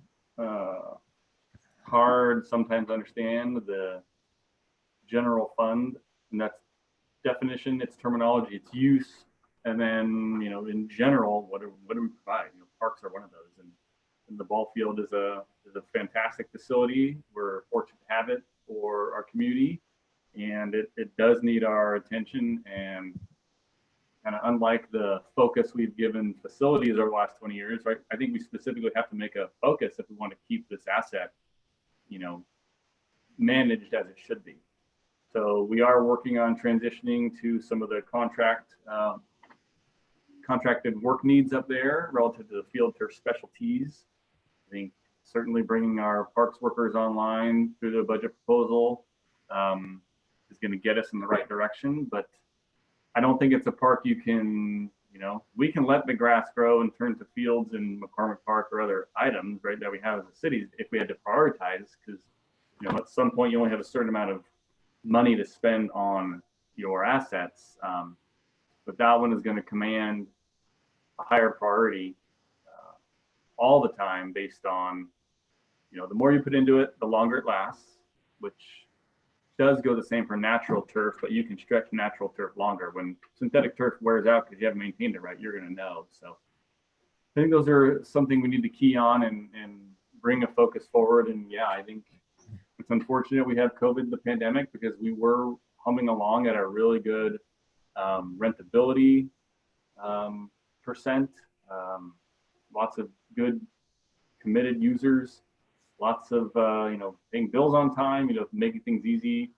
Well, Alana and Sarah were into getting the scheduling all dialed in, and now it's constantly we have to cancel or we got to add, and it's just back and forth and back and forth. It takes a lot of manipulation right now. It's really not the question you answered or asked, but I think dedicating the resources to this fund is a commitment we need to make. Well, thank you, Steve. I know one of the challenges in any budget is every department has needs, and all of them, are priority. And so I get when I ask a question like that, hey, Steve, do you have enough money? It's easy to say, no, I need more money, but other departments are like, well, so do we. So we get the fact this is a big pie. We're trying to make it all work. But this is one of our larger assets for the community, and we do want to make sure we're adequately funding it. Thank you for your answer. Councilmember Langle. Yeah, I'm really glad that he spoke up on this point because this is exactly where I was going with my comment down the line about really understanding the long-term obligations to replace at Big Rock Fields, because synthetic turf is really a very much a specialty, and it is very expensive once you have to replace it. And I don't know what kind of analysis was done when Big Rock was financed with the bonds. So these things really are integral to me. So with the 50-50 split, the more we talk about it, let me just say this from the perspective of somebody who's been through more than one levy campaign, which is it is absolutely true that you want to show levy funds spent, and you want to show them spent on something that you can take a picture of. And I say that because that is what gives comfort to voters who voted to tax themselves. And so I just did a quick look because it was mentioned. We have $70,000 of miscellaneous improvements estimated in the CIP for Big Rock that could easily benefit from levy funds, and show the voters that we're using their funds in a way that's meaningful to them. So I did that quick lookup on that. And then what my comment said below was that we should probably do a little soul searching or whatever and recalculate what the real replacement cost needs of Big Rock will be now that we have a little more information and we're beyond the bond analysis. Mhm. One thing that does seem clear is if we take really good care of these facilities, they'll last longer, and maybe we can push out in the future from having to do some of these big replacements that come along with poor maintenance. Councilor Hogue. So if I were right, at meetings that we had in the past, the turf is going to cost approximately $1 million. Is that, and it only lasts maybe 10 years? Or Is that? 12, if you take good care of it, Steve, is that Yeah. right? Maybe up to 14? 10 to 12. Depends on usability and how you care for there's hot spots all throughout it, depending on which sport uses it, right? So you can tell where baseball plays, you can tell where soccer plays, you can tell where lacrosse plays. They're all very specific to their areas of impact. And from our education and trainings, you really should address the fields fairly frequently, especially daily when you're in competition season. So there's a lot of work out there. It may sound silly, and it's acres of green too. You lose track of those things constantly. I mean, when I'm up there, I'll take pictures and I'll get a good gauge, and it's still hard for the guys to figure out where in the world I was talking about. There's so many lines, and it's a lot of green. So yeah, there's a lot. But yes, I think the better care you take, which doesn't necessarily cost you less in the end. It costs you less capitally to spread it out over 12 years, but you do have to put more in it annually, right? So third-party service on this is fairly specific. There's not a lot of folks, but your maintenance cleans, your deep cleans, your deep drags, and all that to utilize the material we have. One bag of crumb rubber is $3,500, and we use the encapsulated crumb rubber, which for those who weren't around, there's several types. Regular crumb rubber, which is basically ground up car tires. Encapsulated, it just basically puts a little hard candy shell like an M&M on a regular piece of crumb rubber. And then they use cork as a different type, and then you can get Nike Grind, which is a proprietary type of application, ground up sneakers. So anyway, I don't like cork, FYI. So Can I send you my old sneakers? Will that help? Yeah, it's pretty cool too, because when you make a little spray on the field, it's either black or in that case it's like a rainbow pops up. It's awesome. So other council members, anyone else have input, thoughts? So Dana, one of the things I want to ask, so we go through item by item. Hey, do you want clean water? Yes. Do you want a nice ballpark? Yes. Want more money for snow? Oh yeah. But at the end of the day, there's only so much money. So if we approve both these and said, let's split them 50-50, from finance, what's the impact on our budget? What's this do? Well, it would just shift the money around, but it would, so the general fund would be doing a bigger transfer out, an operating transfer. So it's just making our the general fund operating, the net operating margin more negative. So if we do have additional funds, that highlights the fact that we probably ought to put those into the general fund for operations. In other words, if we have, if we've been too conservative and we have additional revenues available, we can make that up. Well, so the funds from the 2019 and 2020 budget, the ending fund balance, if that goes up, and I think right now for the general fund, after we pulled out the building permit fund, I think it's about $80,000. So it's not a huge amount, but that will go into the beginning fund balance. And then the operating revenue is just really the difference between this biennium's 21-22 biennium's revenues and the 21-22 biennium's expenditures. But yes, there's definitely fund balance that can be used to make up for it. Mayor, you didn't have your hands up, but I like to check in with you. I realize a lot of work went into this budget, and we're potentially making changes here, but I'd like to get your thoughts as well. I have mixed feelings. I mean, to many of the points made, this is an area where we've been struggling since before the ball fields went in and before the levy went in place. How do we make that part sustainable? So I do struggle with, how we're going to make that happen without new sources of revenue down the line. And of course, COVID has taken a big hit. That said, I also have concerns about continuing to take funds from general fund to fund the park. Even right now, because I know I completely understand the argument that if it goes out of the general fund, it's never good. If you take it, the general fund doesn't pay for it, you're never going to pay for it back. But I think that with the people that we have at the table, including our administration, that's not a likely scenario unless there was an economic downturn. And that moving forward, getting those plans in place and getting that new financial software and getting that municipal financial planning, we'll have the path forward. It may not be a pretty path, but we'll have the path forward to make that happen. So I'm personally not nearly as concerned about using the levy funds this time around, because the levy was also specifically for operations. I would be concerned moving forward beyond this biennium or beyond 2022.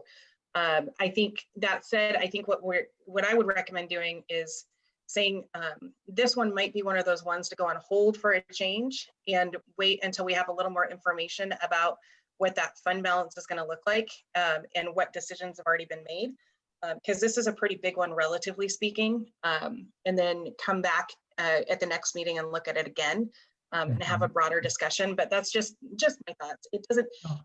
This is not a maker. There's very few things I actually fall on my sword over when it comes to budget, and this is not something I'm falling on my sword over. Yeah. Well, thank you for providing your feedback. My general sense is folks really support maintaining this park, making sure we have adequate funds. As the mayor suggested, we'll definitely be looping back because we're making all these decisions kind of in individual discussion. But at the end, we still have to loop back and say, does the budget work with these changes? My sense is there's general support for this, but I just want to see with a show of hands, how many support on these two items doing that 50-50 split between operations and capital investment on these items. So it looks like there's general support for it. So Dana, if we can put that in, obviously as we make decisions, we're going to have to loop back and after we've had total budget say, okay, have we messed something up here or do we need to reconsider? And additional information on some of these as well would be helpful.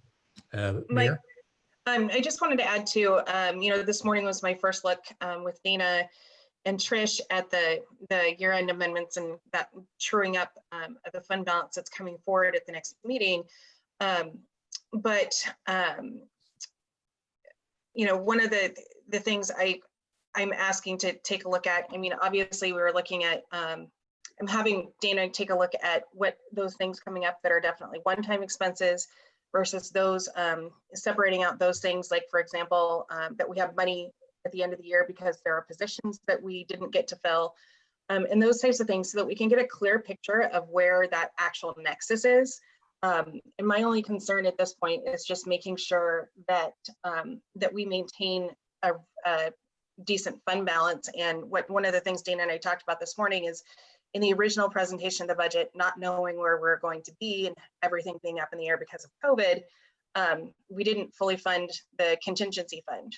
We have some room based off of our last biennium. So that's one of the things I talked to Director Mason this morning about, is that if we have these fund balances, my first priority is to get the reserves up and potentially put more into, max out that contingency and then put more money into, for example, the equipment repair fund, so that we have smaller balances in years coming to catch up and do as much catch up as we can on that stuff. So that is, I apologize, I probably should have said that at the outset, but from that conversation this morning, those are some of the priorities we discussed, because to your point, you know, we want to do everything, we can't do everything. I want to make sure that we're not repeating the mistakes of the past, and moving forward with new expenditures until we've got everything, new major expenditures from a particular general fund, until we've got a solid base in savings and capital replacement moving forward. Mayor, thank you. Well, I think we're all getting educated on the budget and priorities and how do we set our city up for success moving forward. And all these are part of the building blocks. Dana, you've made it really easier. I like the way this budget is organized, laid out, the data. We certainly asked for additional data, and I appreciate your patience. I think with Steve's suggestion, we're going to set money aside to take a window out of your office so you can't jump out it. So, well, I think we're ready to move on. Our next item is organizational chart. We had an organizational chart in the last budget that some were familiar with and comfortable with, and that's been changed. Some of them are practical changes because we're looking at changing or adding some positions, and so I'm not sure exactly why we would change it back. I've looked at both and have seen some changes. They generally change budget to budget, but that's key. One of the ways council authorizes FTEs and other things is partly by including an org chart that clearly delineates how many positions and where those positions are.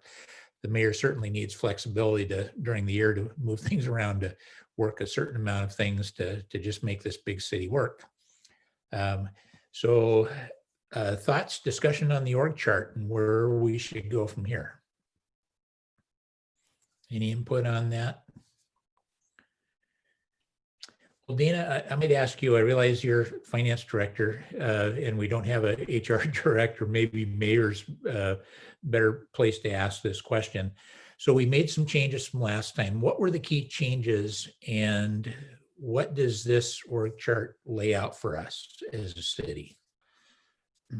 Are you talking about in terms of position changes or additions, or there's a broad area that could cover? Yeah, well, thank you.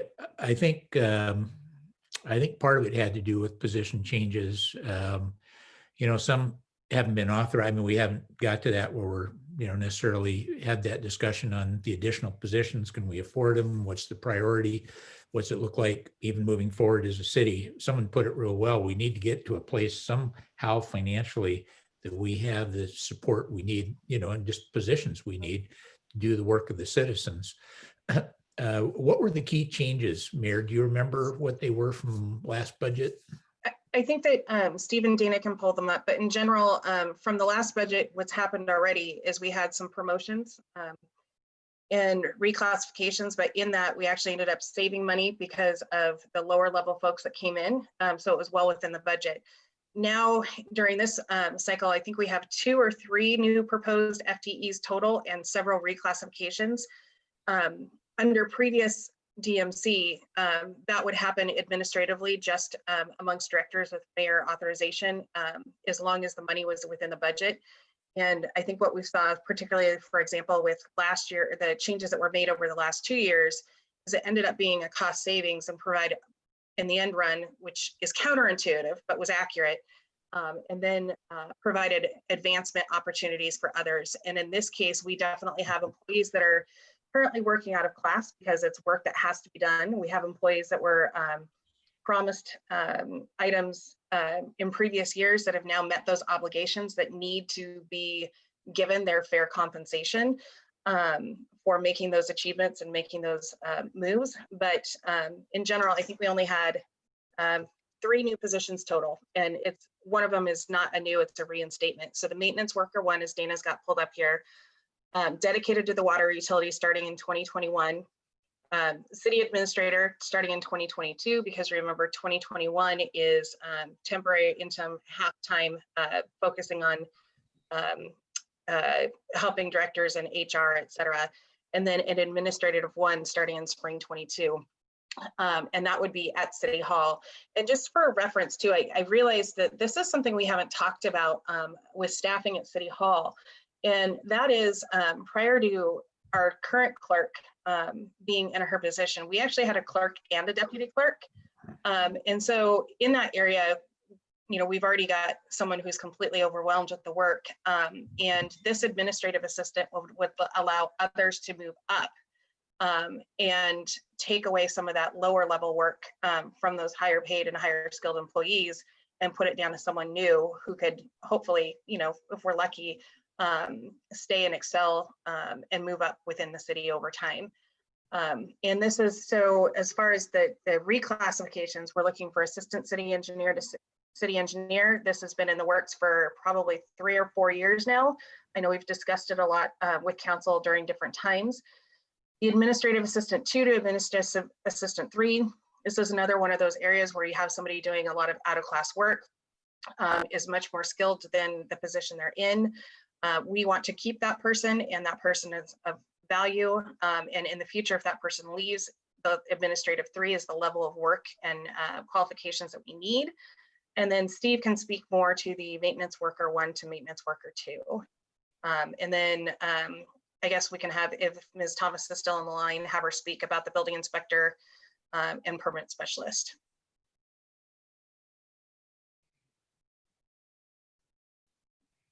Would like me to go?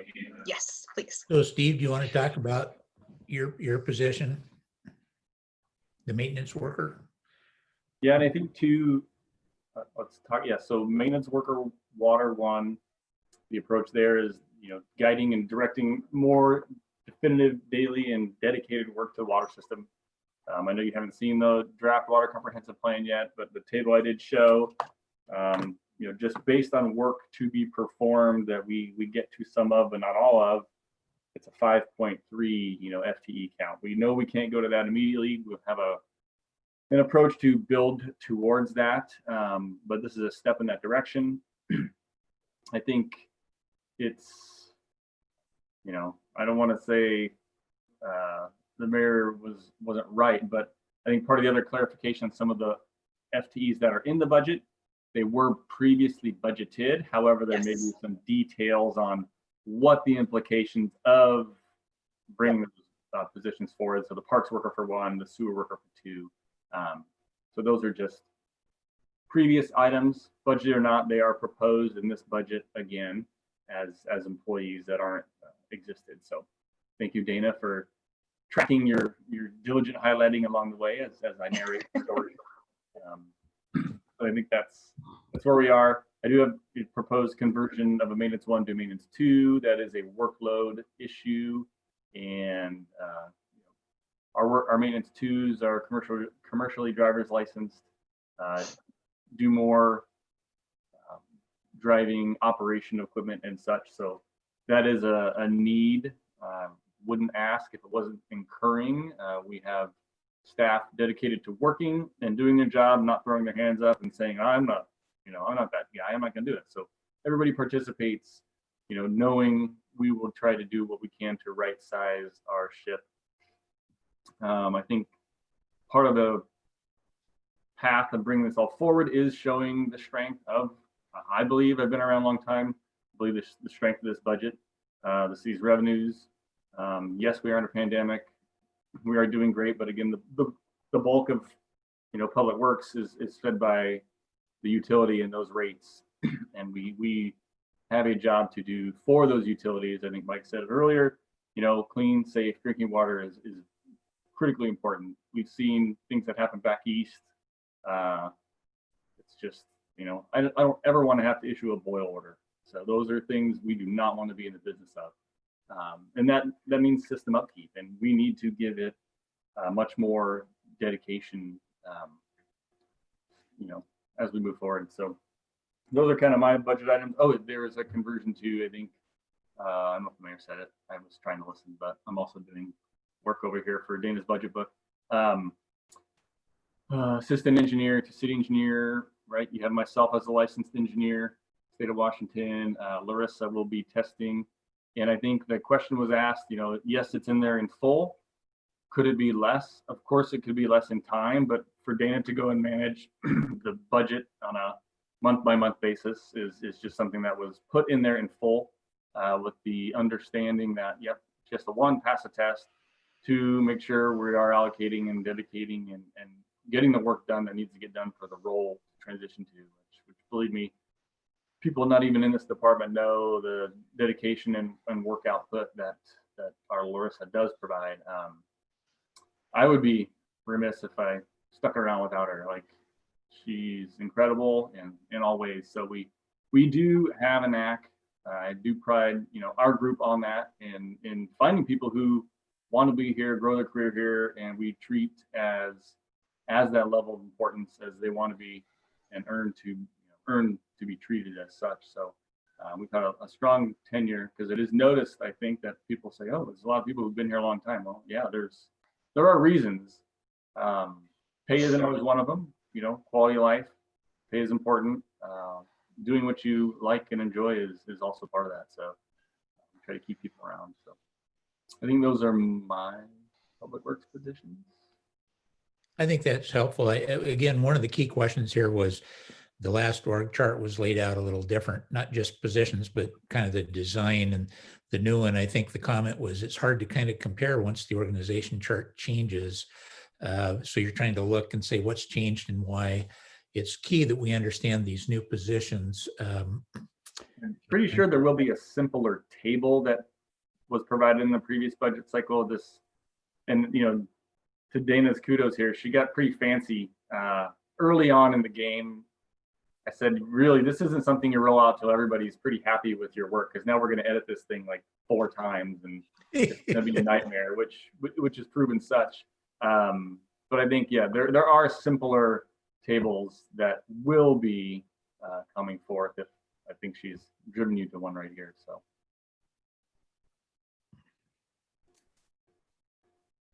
I'm currently putting addresses on the capital improvement project list.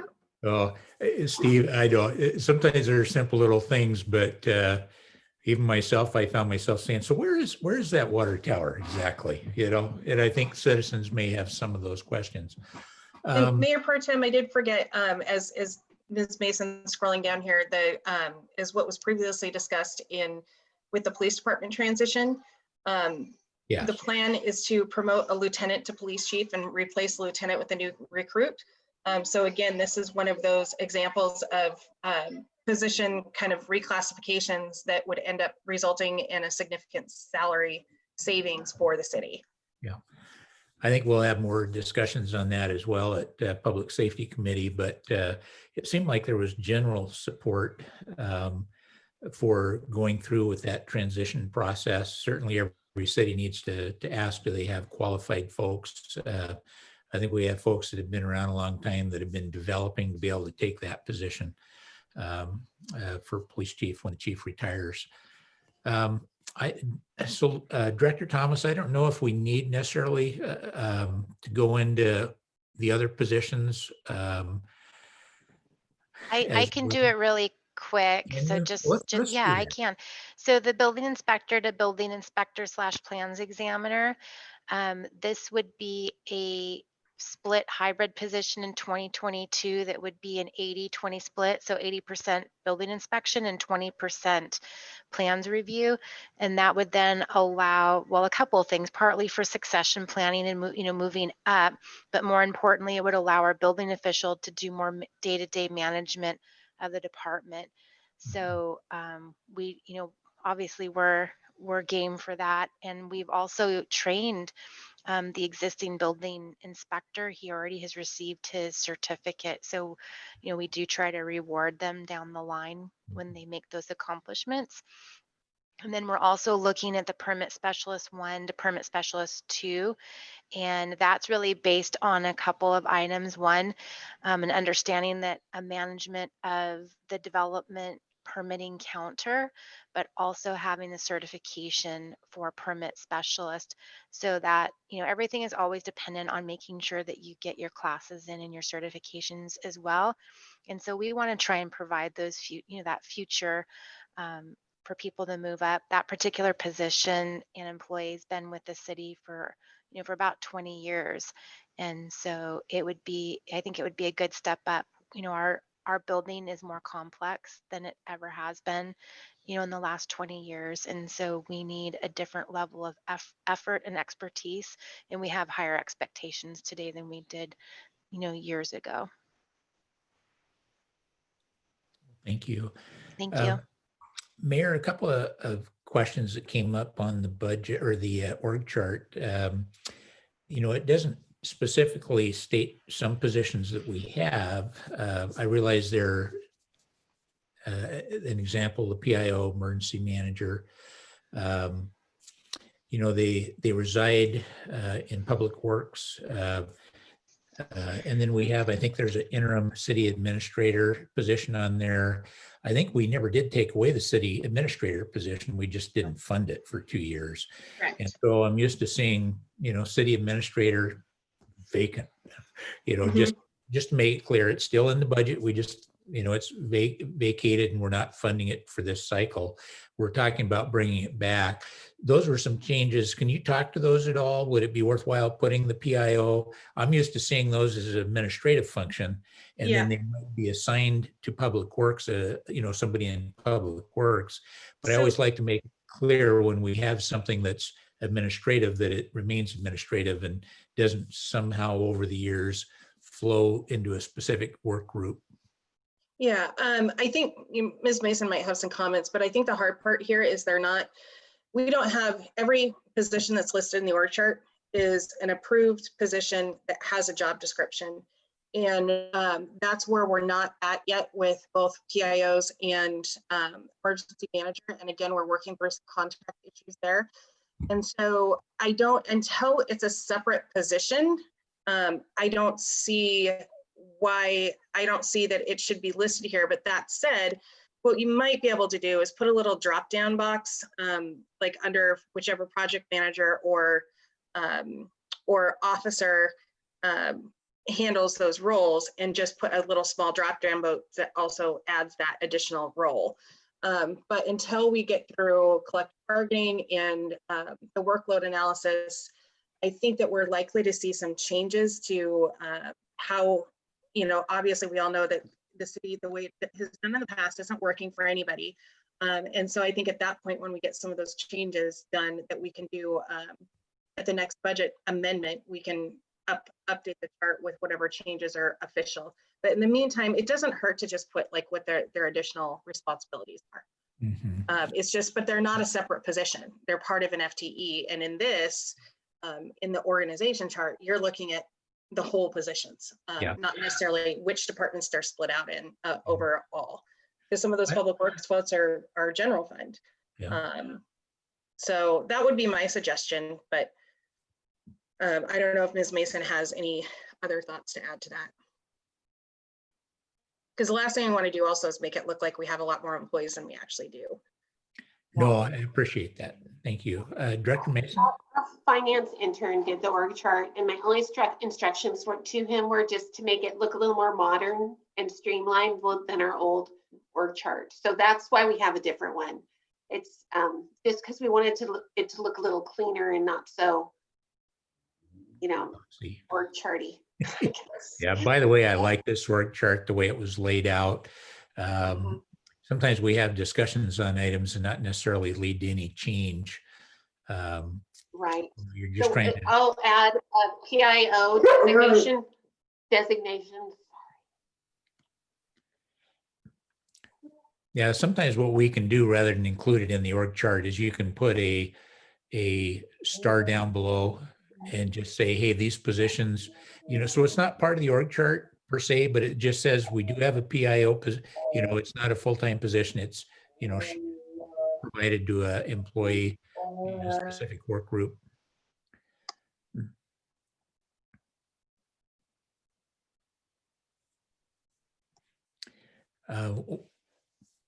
Okay, one of the other things I'll bring up that I've seen some cities, in fact, I wanted to say this when Dina was here. Woodinville actually has a good example that I happened to see today of a job title table. Sometimes those are included in budgets. They include the job title, pay range if there is one, number of steps if it's applicable, the mid, min, and the minimum, mid, and then the maximum range for salary. And it lists all the positions. Many of those may not be filled, but I liked what Woodinville and some of the other cities have done. Some include that in their actual budget documents, or in some cases, and I think, again, Woodinville is an example of a city that passed an ordinance, and in that ordinance, they list all the possible positions that are approved, and with that, the mayor or city manager gets to move people around, and as long as they're, you know, following certain basic rules. This is kind of a big part of the budget because even if those changes are all appropriate and necessary, they do impact, of course, costs going well into the future. So I thought maybe you'd get some thoughts from administration, council members on possibly include, you know, I'm so sorry, my dad. Thoughts, Councilmember Lingle? Yeah, I like the idea of having a document like that that's part of the city record. And that's what I've seen in the cities that I work for or with. And the other thing that in some research that F&A did last year, we saw some really pretty interesting language. Actually, I think Jennifer can correct me. It was in the city of Bothel's code with respect to classifications and positions and pay ranges and stuff like that. And the value of that language compared with a chart like that would be that we could better manage risk associated with position creep, ad hoc job responsibility changes that sort of just morph into whole different directions. I mean, I've seen that in government. So I like what you're describing there.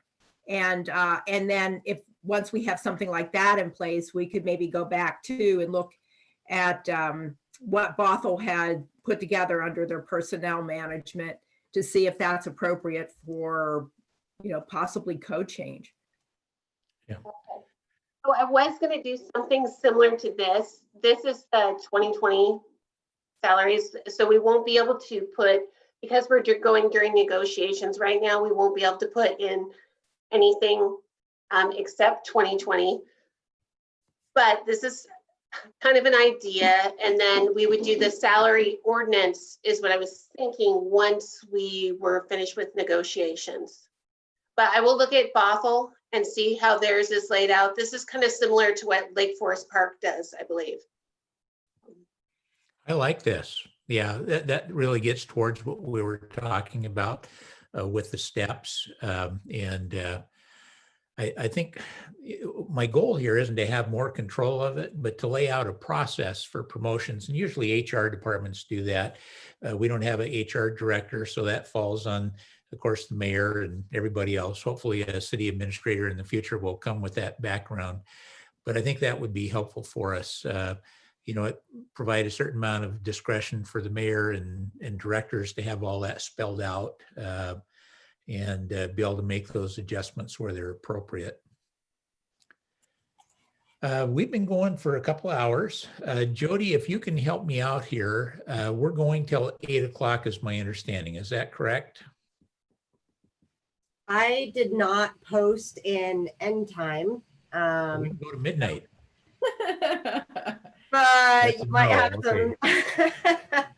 No, I did not post a specific start and finish. I mean, I did it start, but not finish time. So you guys make the call. Yeah, well, if we're gonna go till 8 o'clock, I wanted to give us all a 5-minute break or so everybody could at least shut off their screen, stand up for a few minutes, and then come back. If so, how many would like to go to 8? Of course, the option is calling it. Well, we'll go ahead and shoot for 8 o'clock. I think we're making good headway, especially when I'm quiet. So how many would like to take let's call it a 6-minute break? Anybody want a break? Yeah, it looks like we need, yeah, usually if one hand's up, that's all you need. So let's take, so it's now, oh boy, let me look here. So it's 7:09. How about we come back at, let's make it 7:20. That's going to give you hopefully enough time to actually take a break. And so we'll be back at 7:20. You don't have to log off. We can just stop our video. I'm not breaking any rules, Jody. All righty. We'll see you at 7:20. Our next topic, Dana, if you would please pull that up for us. Thank you. Everybody looks like you took a break. You're well rested.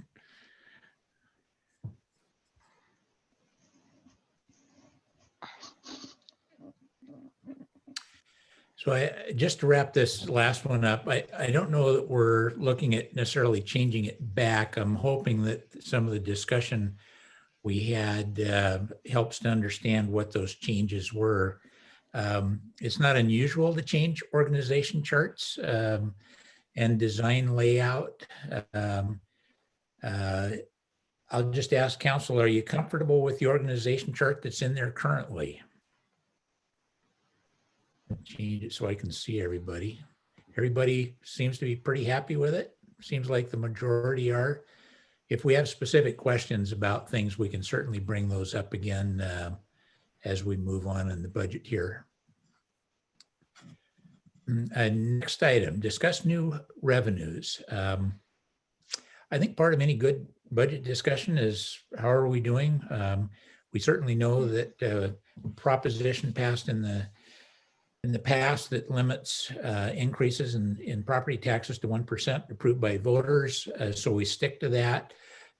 We are in the process of getting that 1%. Again, we go through a budget process here, public hearings and so on to make that happen. But there are opportunities to consider potential other revenues. We haven't gone through the whole budget, so we may not be at that point. In the past, we have talked about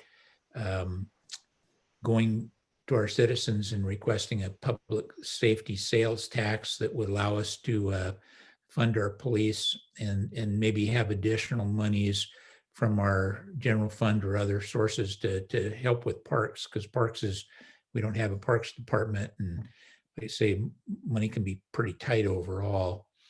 So I just wanted to have a short discussion and see what council thinks overall. This is a tough time, of course, for many of our citizens with COVID-19, some out of work, some just trying to make ends meet.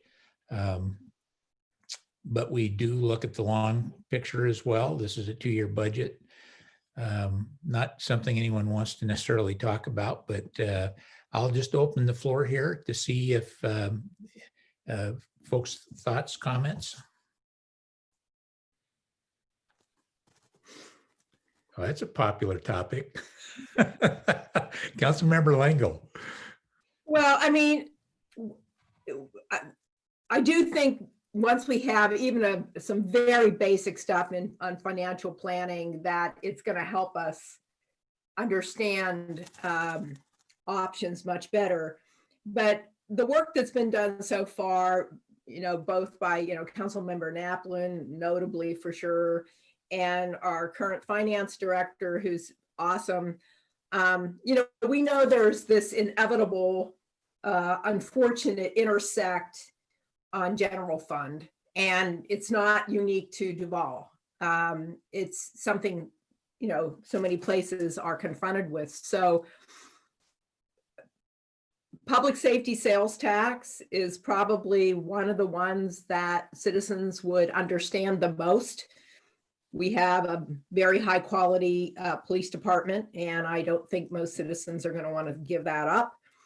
And if they understood the challenges that we have across the board, I think that would be probably an area where citizens would feel most comfortable voting for additional adjustments. When we looked at the sales tax adjustment before for the improvement district or benefit district, I mean, we are still significantly less in our sales tax charge than adjoining, jurisdictions. I mean, a lot in some cases. I want to say one's like 11%, and we just bumped it up 0.2%. So we're way under. We're under Monroe. We're under definitely Redmond, Woodinville. So I think this is an area that is fair to explore. Thank you. Any other comments? Dina, can you tell us what our current sales tax is? I think 8.8%. So it just went up to 2%.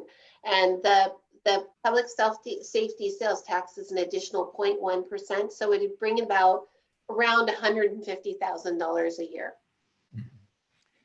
I think we like having a low sales tax for our citizens.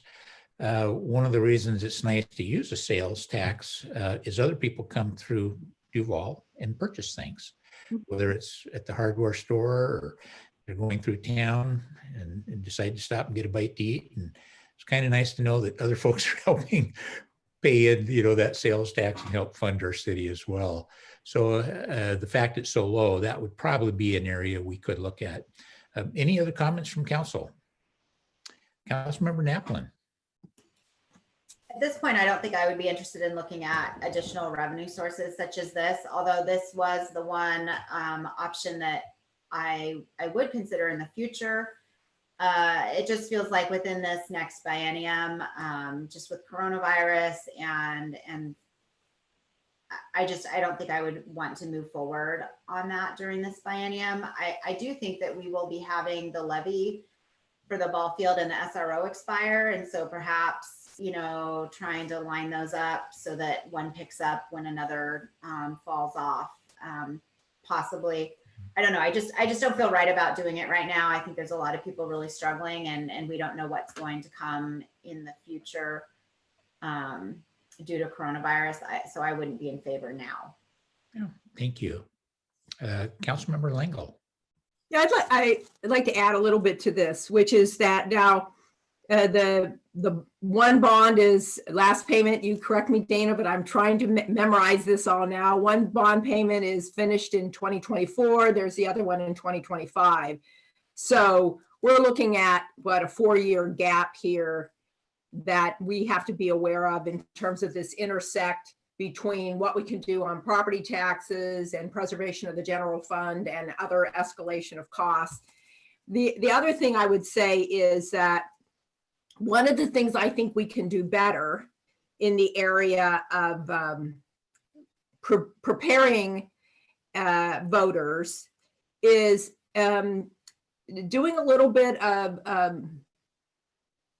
don't want to use the word marketing or advertising, but I guess in a way that is. I mean, I think it's really good to let voters know when you're working on something specific that they just agreed to pay extra for. And I've seen, this in all the different levy work that I've been associated with, either on the planning side in government or on the community side. And it doesn't have to be big and fancy, but something the size of a campaign side that says, we're doing this because we promised you, helps voters get a better linkage between understanding they helped us do something special. And if we were to pursue additional tax adjustment in the future, whenever that might be, in the meantime, we should think about how we let voters know about the special work that Public Works will do with the benefit district. And anyway, I'll just leave it at that. But I've seen that be very effective. And so I think we should think about it. One thing I like that this budget did is it really highlights things that were accomplished last year and what we're going to accomplish. I think it's important our citizens see that they're getting something for their money and what it is. That's very helpful. Councilmember McHenry. Yeah, I know this briefly came up at the Public Safety Committee, and it seemed like it feels like it might not be quite the right time, though I recall playing a bit of devil's advocate and saying, I don't know there's ever a right time to bring up additional tax, but I think it's something I'm interested in the future. To Councilmember Naplin's point, there's a lot going on this year and in the coming years. So I think waiting a bit on this, it might be not quite the right time. Thank you. Other council members? Well, Director Mason, if you don't mind putting a note in there, I think we could say not under consideration at this time. I think that kind of cover most of our discussion. And, we're constantly reviewing to see, do we have the, necessary revenues to meet the things our citizens like to have. Contract negotiation, this was really a placeholder. There was some discussion today. I do believe that we'll be getting an update. Likely that will be at a executive session, which is appropriate for contract negotiations. We don't directly get involved, but certainly that can affect our budget, and it'll be nice to get an update. I think we were I think we were aiming for doing an update next week. Is that, that's what we're working on. So hopefully within a week, we'll have that. We'll be having a closed and executive session at the next meeting. I think we'll be doing our discussions prior to that, but we still have time in the budget process to get that update. Any input from council members on that? Questions? I don't see any. One of the items that is related to this, and I don't think it's appropriate for an executive session, but I know that we recently did a salary study to be able to just see how our salaries compare to other like cities. Negotiations is a bit different. Unions sit down, negotiate those salaries. They do have comparables they look at. Those left in what I call the gap are employees that aren't part of a union, and they don't get to negotiate. So I think it's incumbent on the city to be able to check those out. And I know the mayor plans on bringing those forward as well, just so we can get educated and see if there's any impacts to this budget. Hopefully we can do that here before long. Sale of property. I believe Diane asked for this to be on here, and she's not here tonight. This was an item we looked at in the past extensively. I don't know, we made a lot of headway. This was in regard to the rec center, which is across just north of the school district building. I don't think we've made any change. We decided to keep that building for now to see if, it certainly gains value. So it's not like we're losing out a lot. But last we looked, it was valued between $450,000, maybe more now. And we have been using it during COVID-19 to help house some of our our staff, especially in public work, so we can have more separation and just have less close contact. So the building has had some use this last several months. I think a good thing is just say, does council foresee a change at this point, or do you want to continue to hang on to the building? So there's two questions.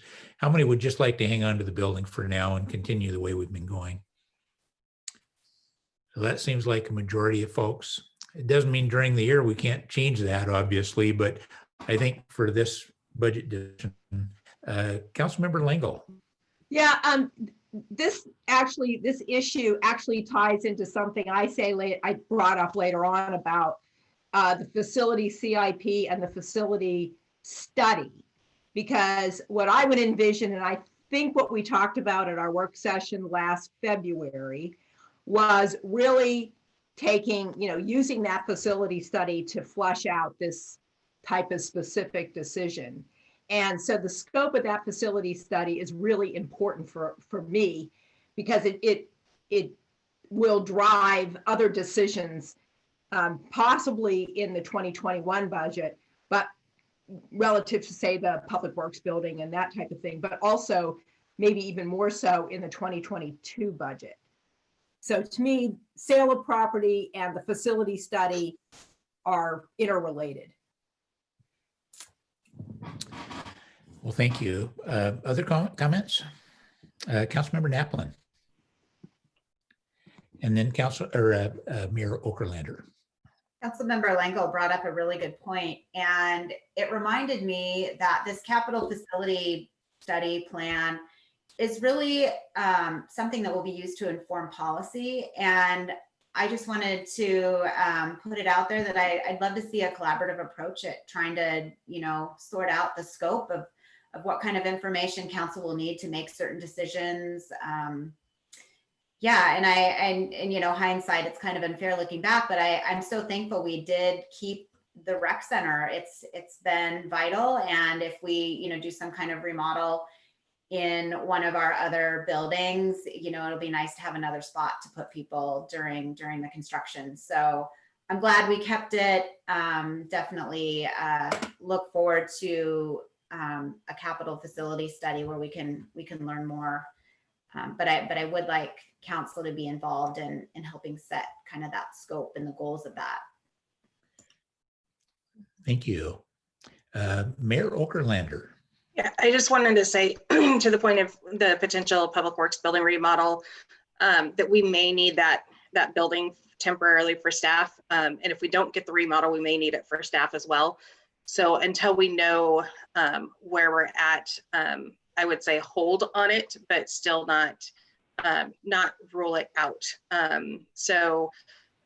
To council members' points, we're actually working on the preliminary scope. Public Works is pulling RFPs for other people's government facilities plans, and we'll bring something forward to all of us in the near future. I don't have a date at this point, but I think hopefully before the end of the year, unless Mr. Laniszewski wants to pipe in. Mayor, on that point, I know that our CIP, we have upgrades in buildings. And often when you're relocating somebody, I know we were rebuilding a fire station, so we relocated the firefighters to just a travel trailer, mobile home, if you will. But it had to be hooked to water, sewer. It was over $500,000 to have that 1-year temporary facility. It can be very expensive. So my thought here is, if it sound like we're going to keep the rec center, it may have some additional use for us as a city. And I haven't seen anything in the budget to really upgrade that facility to be able to fit folks. I doubt we're ready right now to say, yeah, here's what would be in the budget, but certainly something for us to consider as part of the, remodel project. What does it cost to relocate? And then try to include some of that so that we make sure that, we don't get there and realize, gee, we're moving them, but we need to have IT set up, and, I'd be guessing as to what we need, but that's just something for us to consider. With that, so on this item, sale of property, we own other property, but I think we could safely say, well, there you go. Perfectly said. Thank you, Dana. It's contingent on our facility study. Okay, here comes the main topic of the night, disc golf at McCormick Park. All in favor? All righty, there we go. This was an item that came up while we were reviewing another park and wondering would it be possible to add disc golf at McCormick Park? And I think there's general feel that that might be a good Boy Scout project. We do have money set aside. Not sure exactly what that looks like, but the more use we can get out of that, and some of the, for those that don't do disc golf, it really is about taking a Frisbee and honing your skills and being able to put that in a small circle. And it's something that flooding wouldn't bother, which is a big thing for McCormick Park, since we usually see flooding there each year. Small item, but one that we're happy to see on here. Next item, small parks project. Instead of Scout specific project, have funds set aside for small parks improvements. I'm not sure what changes that would facilitate, but discussion from council on this item. Councilmember Langle. I think I made that comment at the last meeting, and it really was just a relabeling of a $20,000 line item in case Scouts didn't, we didn't need to be as specific as Scouts. It could be the Rotary, it could be whatever. So it was just a relabeling of the use of the money. It wasn't anything else. Thank you for that explanation. So Mayor Dana, your thoughts? Steve, I think you've worked with some of those projects.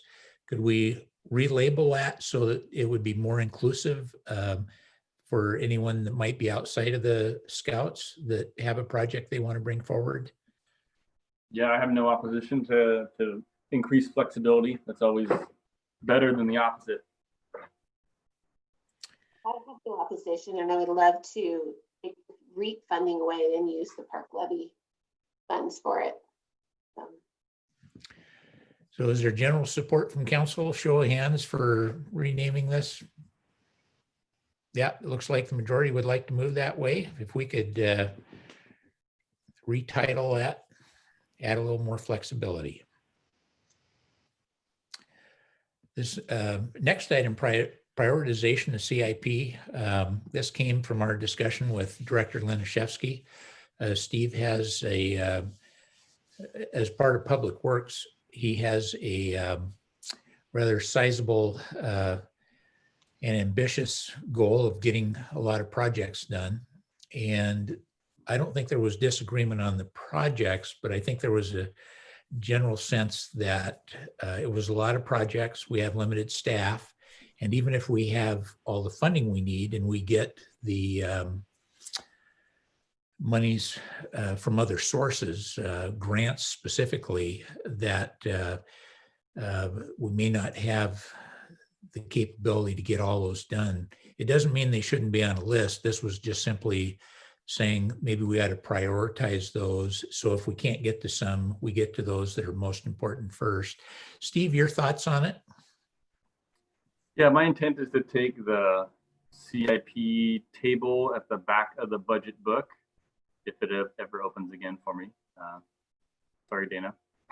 I hope you can try and open it. And then I have a staff meeting Thursday to go over the elements of it with the group, prioritize the projects, and somehow come up with a proposal in that budget book itself, updated. And I think shouldn't be that big of a task. And it will likely just push a few things forward in construction into a further budget cycle, probably preliminarily thinking about this, of course, already.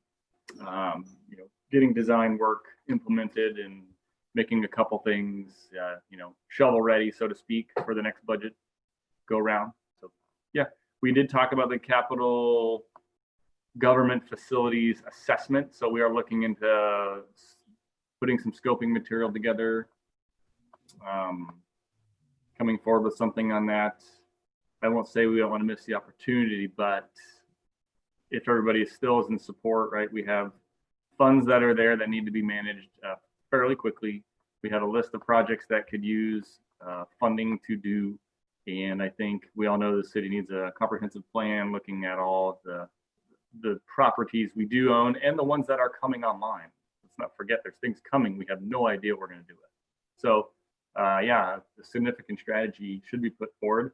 I don't think it will be a cheap endeavor, but we'll try to figure it out some of those other average costs for the planning related to that as well. So lots going on as usual.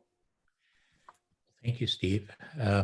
Sometimes in the budget, it's awkward to try to necessarily prioritize it in the budget because you're just listing budget line items, and I think Dana's laid it out very well.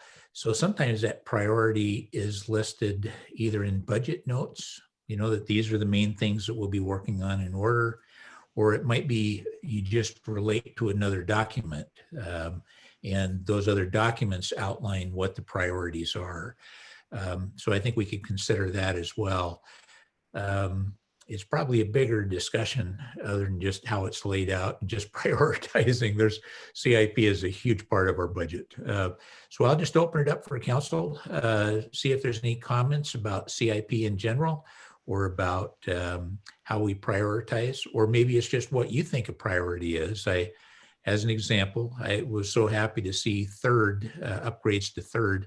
It really is kind of one of our very few cross-city corridors.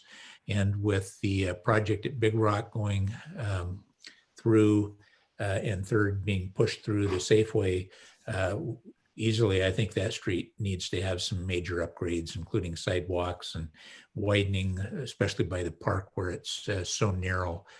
So that would be an example I would give. So council members, any comments on CIP priorities? Councilmember Langle. I feel like I need one of these t-shirts that says CIP girl or something, or person there. First of all, I would like to call to the attention of my colleagues, page 57 in the board book under engineering, and read the first very long paragraph about what engineering does. And I think that will give you a flavor for why I have developed a new passion around CIP. When I look at all the things that 0.88 person is supposed to do. So I ask you to take another read on that. I was a little concerned that maybe my comments from the last time might be a bit misunderstood. As I understand it, we will have to amend our CIP. I think Laura said that that's something we will be obligated to do. And so in that amending our CIP, that gives us the perfect opportunity to make our policy intent absolutely clear with respect to all of these projects and their prioritization. And so we have multiple paths to, if you will, establish the legislative intent to do this very important work. And part of that is in how we frame it in a 2-year budget, but the other part of it is how we do the big picture financial plan in the CIP. We could have actually an appendix or charts or whatever in the CIP that lay out this financial vision for the CIP. And with respect to the 2-year budget, after we have a little bit of prioritization opportunity, I'm super looking forward to Steve's information. Really what I just mostly care about is whatever those immediate projects that we've already applied for grant funds. I just want to make sure that we have the resources allocated so that those projects are successful. And that includes finishing up the 142nd sidewalk. We know we have to have additional money for that. There's probably going to be additional design and so forth there. There's the repavement, the overlay. I think Steve calls them the preservation projects. And I think there's 2 or 3 projects in that category. And then there's the big one, right? The big one relative to Third Avenue, that's the $4 million one. I've got all my, I've become addicted to the capital facilities chart, or the capital, improvement project chart. That's the 4 million one, right? Somebody correct me if I'm wrong. And then there's all the other ones that are really important too. So we have, the really good thing is by amending the CIP, we have these multiple paths to make sure all of this needed work is fully acknowledged by council. That's my speech. And look at page 57. That opening paragraph sort of blows my mind. What 0.88 of a person is responsible to do. It's bits and pieces of several people. 0.88 of us. Whatever it is. I think you explained to me, it's like there's 3 people essentially that have all the lead responsibilities for all this project management at different levels of detail. And that paragraph says it all. Thank you. Comments from other council members?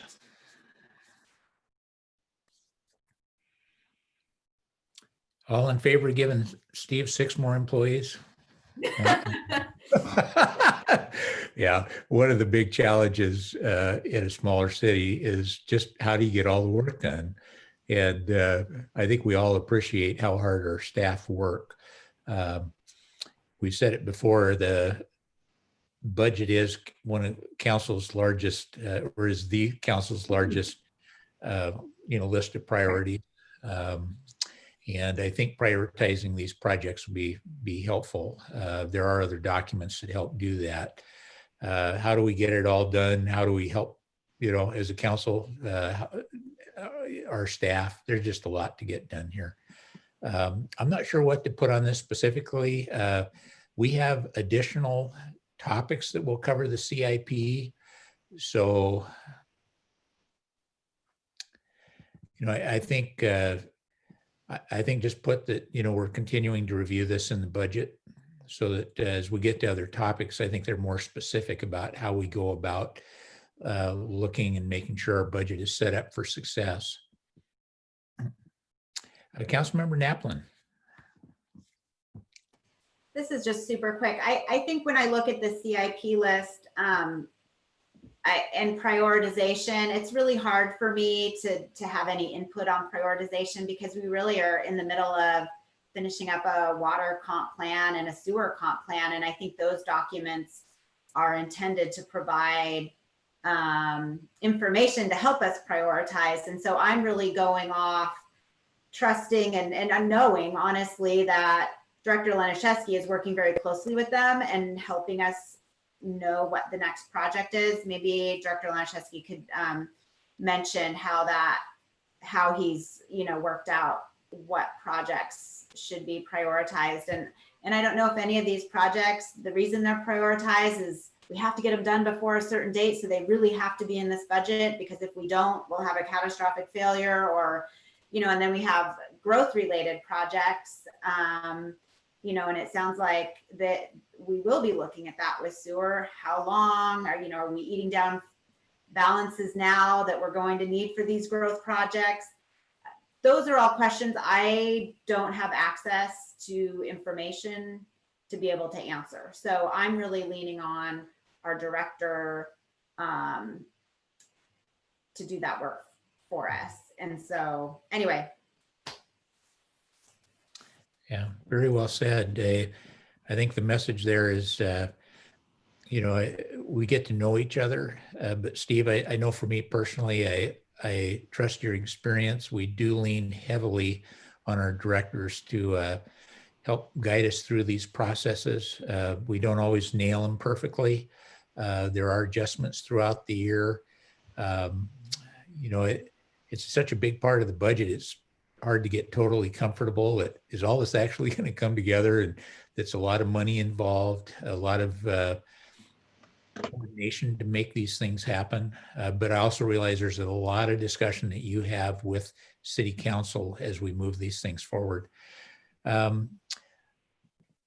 We're down to about 5 minutes here. I just simply ask debt capacity, Dana. This probably isn't appropriate for budget discussion, but I think it's nice to know there are councilmanic bonds and cities are rated. And we often do have a certain amount of money that we can borrow for big projects. Outstanding, we have the Big Rock ball fields. I think we have the dump truck that we purchased. I think Big Rock, we have some funds that are out there as well, or debt that we have, and wrapping up on Main Street. I don't know if it's a number we're necessarily looking for, Dana, but just kind of on that spectrum of councils, cities can borrow money. How are we doing? We're doing pretty good. So this non-voted or councilmanic, oh, I spelled that wrong. I'll change that. Debt is 1.5 of the assessed value of all property within the city. So our debt capacity, our 1.5 debt capacity is $22 million. So we have about 17 million remaining in non-voted, or 17.7 million. In addition to that, we have 2.5 for general voted debt, and then voted debt, 2.5 for voted debt for water and sewer, and 2.5% debt for voted parks and economic type debts, I guess, for economic growth. So the city has a significant amount of debt capacity. The total debt limit is this, and our total, let's see, our total outstanding is just 5 million. So if I get that right, our total debt limit is around $114 million, and outstanding, what we've actually gone into debt for, is just over 5 million. Is that correct? That is correct. Yeah. I like those Right now, it's based on principal outstanding. Well, I don't like debt overall, so I like to see that, and it's appropriate to have certain debt. People buy a house, not many of us put cash down, pay for the whole thing. So Big Rock and other big projects, totally appropriate. But I think we've been conservative there. We do have capacity if we needed it. And hopefully we can keep going the way we are. I like paying cash for stuff. Well, council, we're just about 7 o'clock. It's probably like midnight where Director Thomas is, or feels like it. She wants to go jump in that pool. So with that, I think this is a good stopping point. I will ask, is this going the way you want? This isn't for me. This is council's time to talk about budget, see where we're going. Is there something you want to change for our next meeting?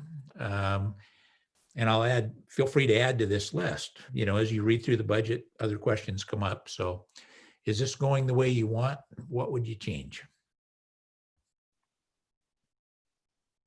I Dana? have a question. So can I just go ahead and answer some of these questions? Like, for example, someone said they wanted a glossary of terms. I think that's a fantastic idea. Yeah, So we check off these real I quick. can steal one from somebody else's budget and just kind of make it ours. And then, yeah, so there's some of these that equipment replacement fund, does that include vehicle repairs? It does. It does include it. So and then IT funds for phone system upgrades. The IT department is identified. I think they're going to buy, is it 6 or 8 phones in this biennium?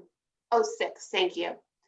That for phones that need to be replaced. And then we should be good for a while.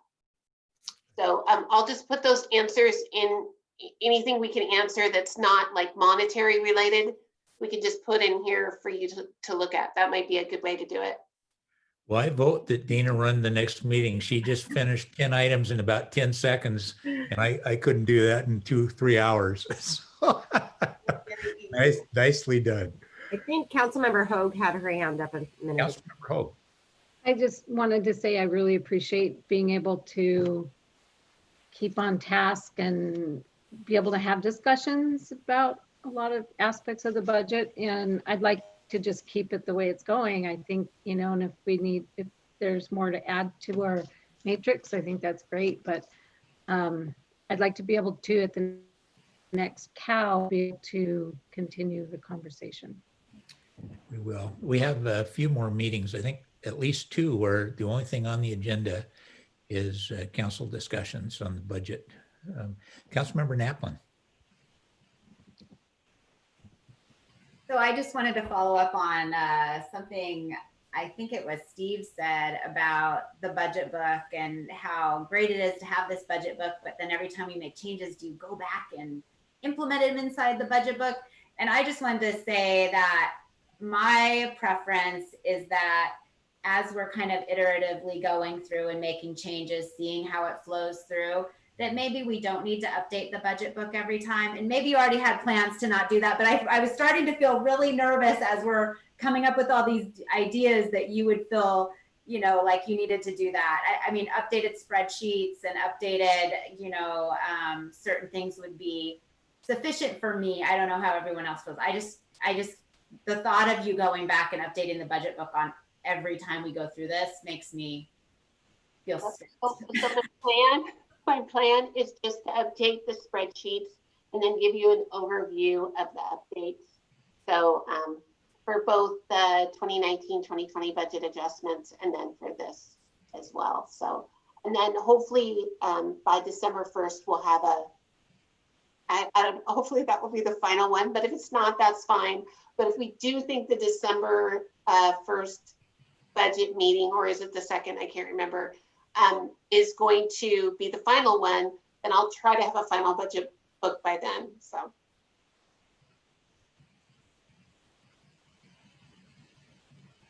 Yeah, A quick one too, if I may.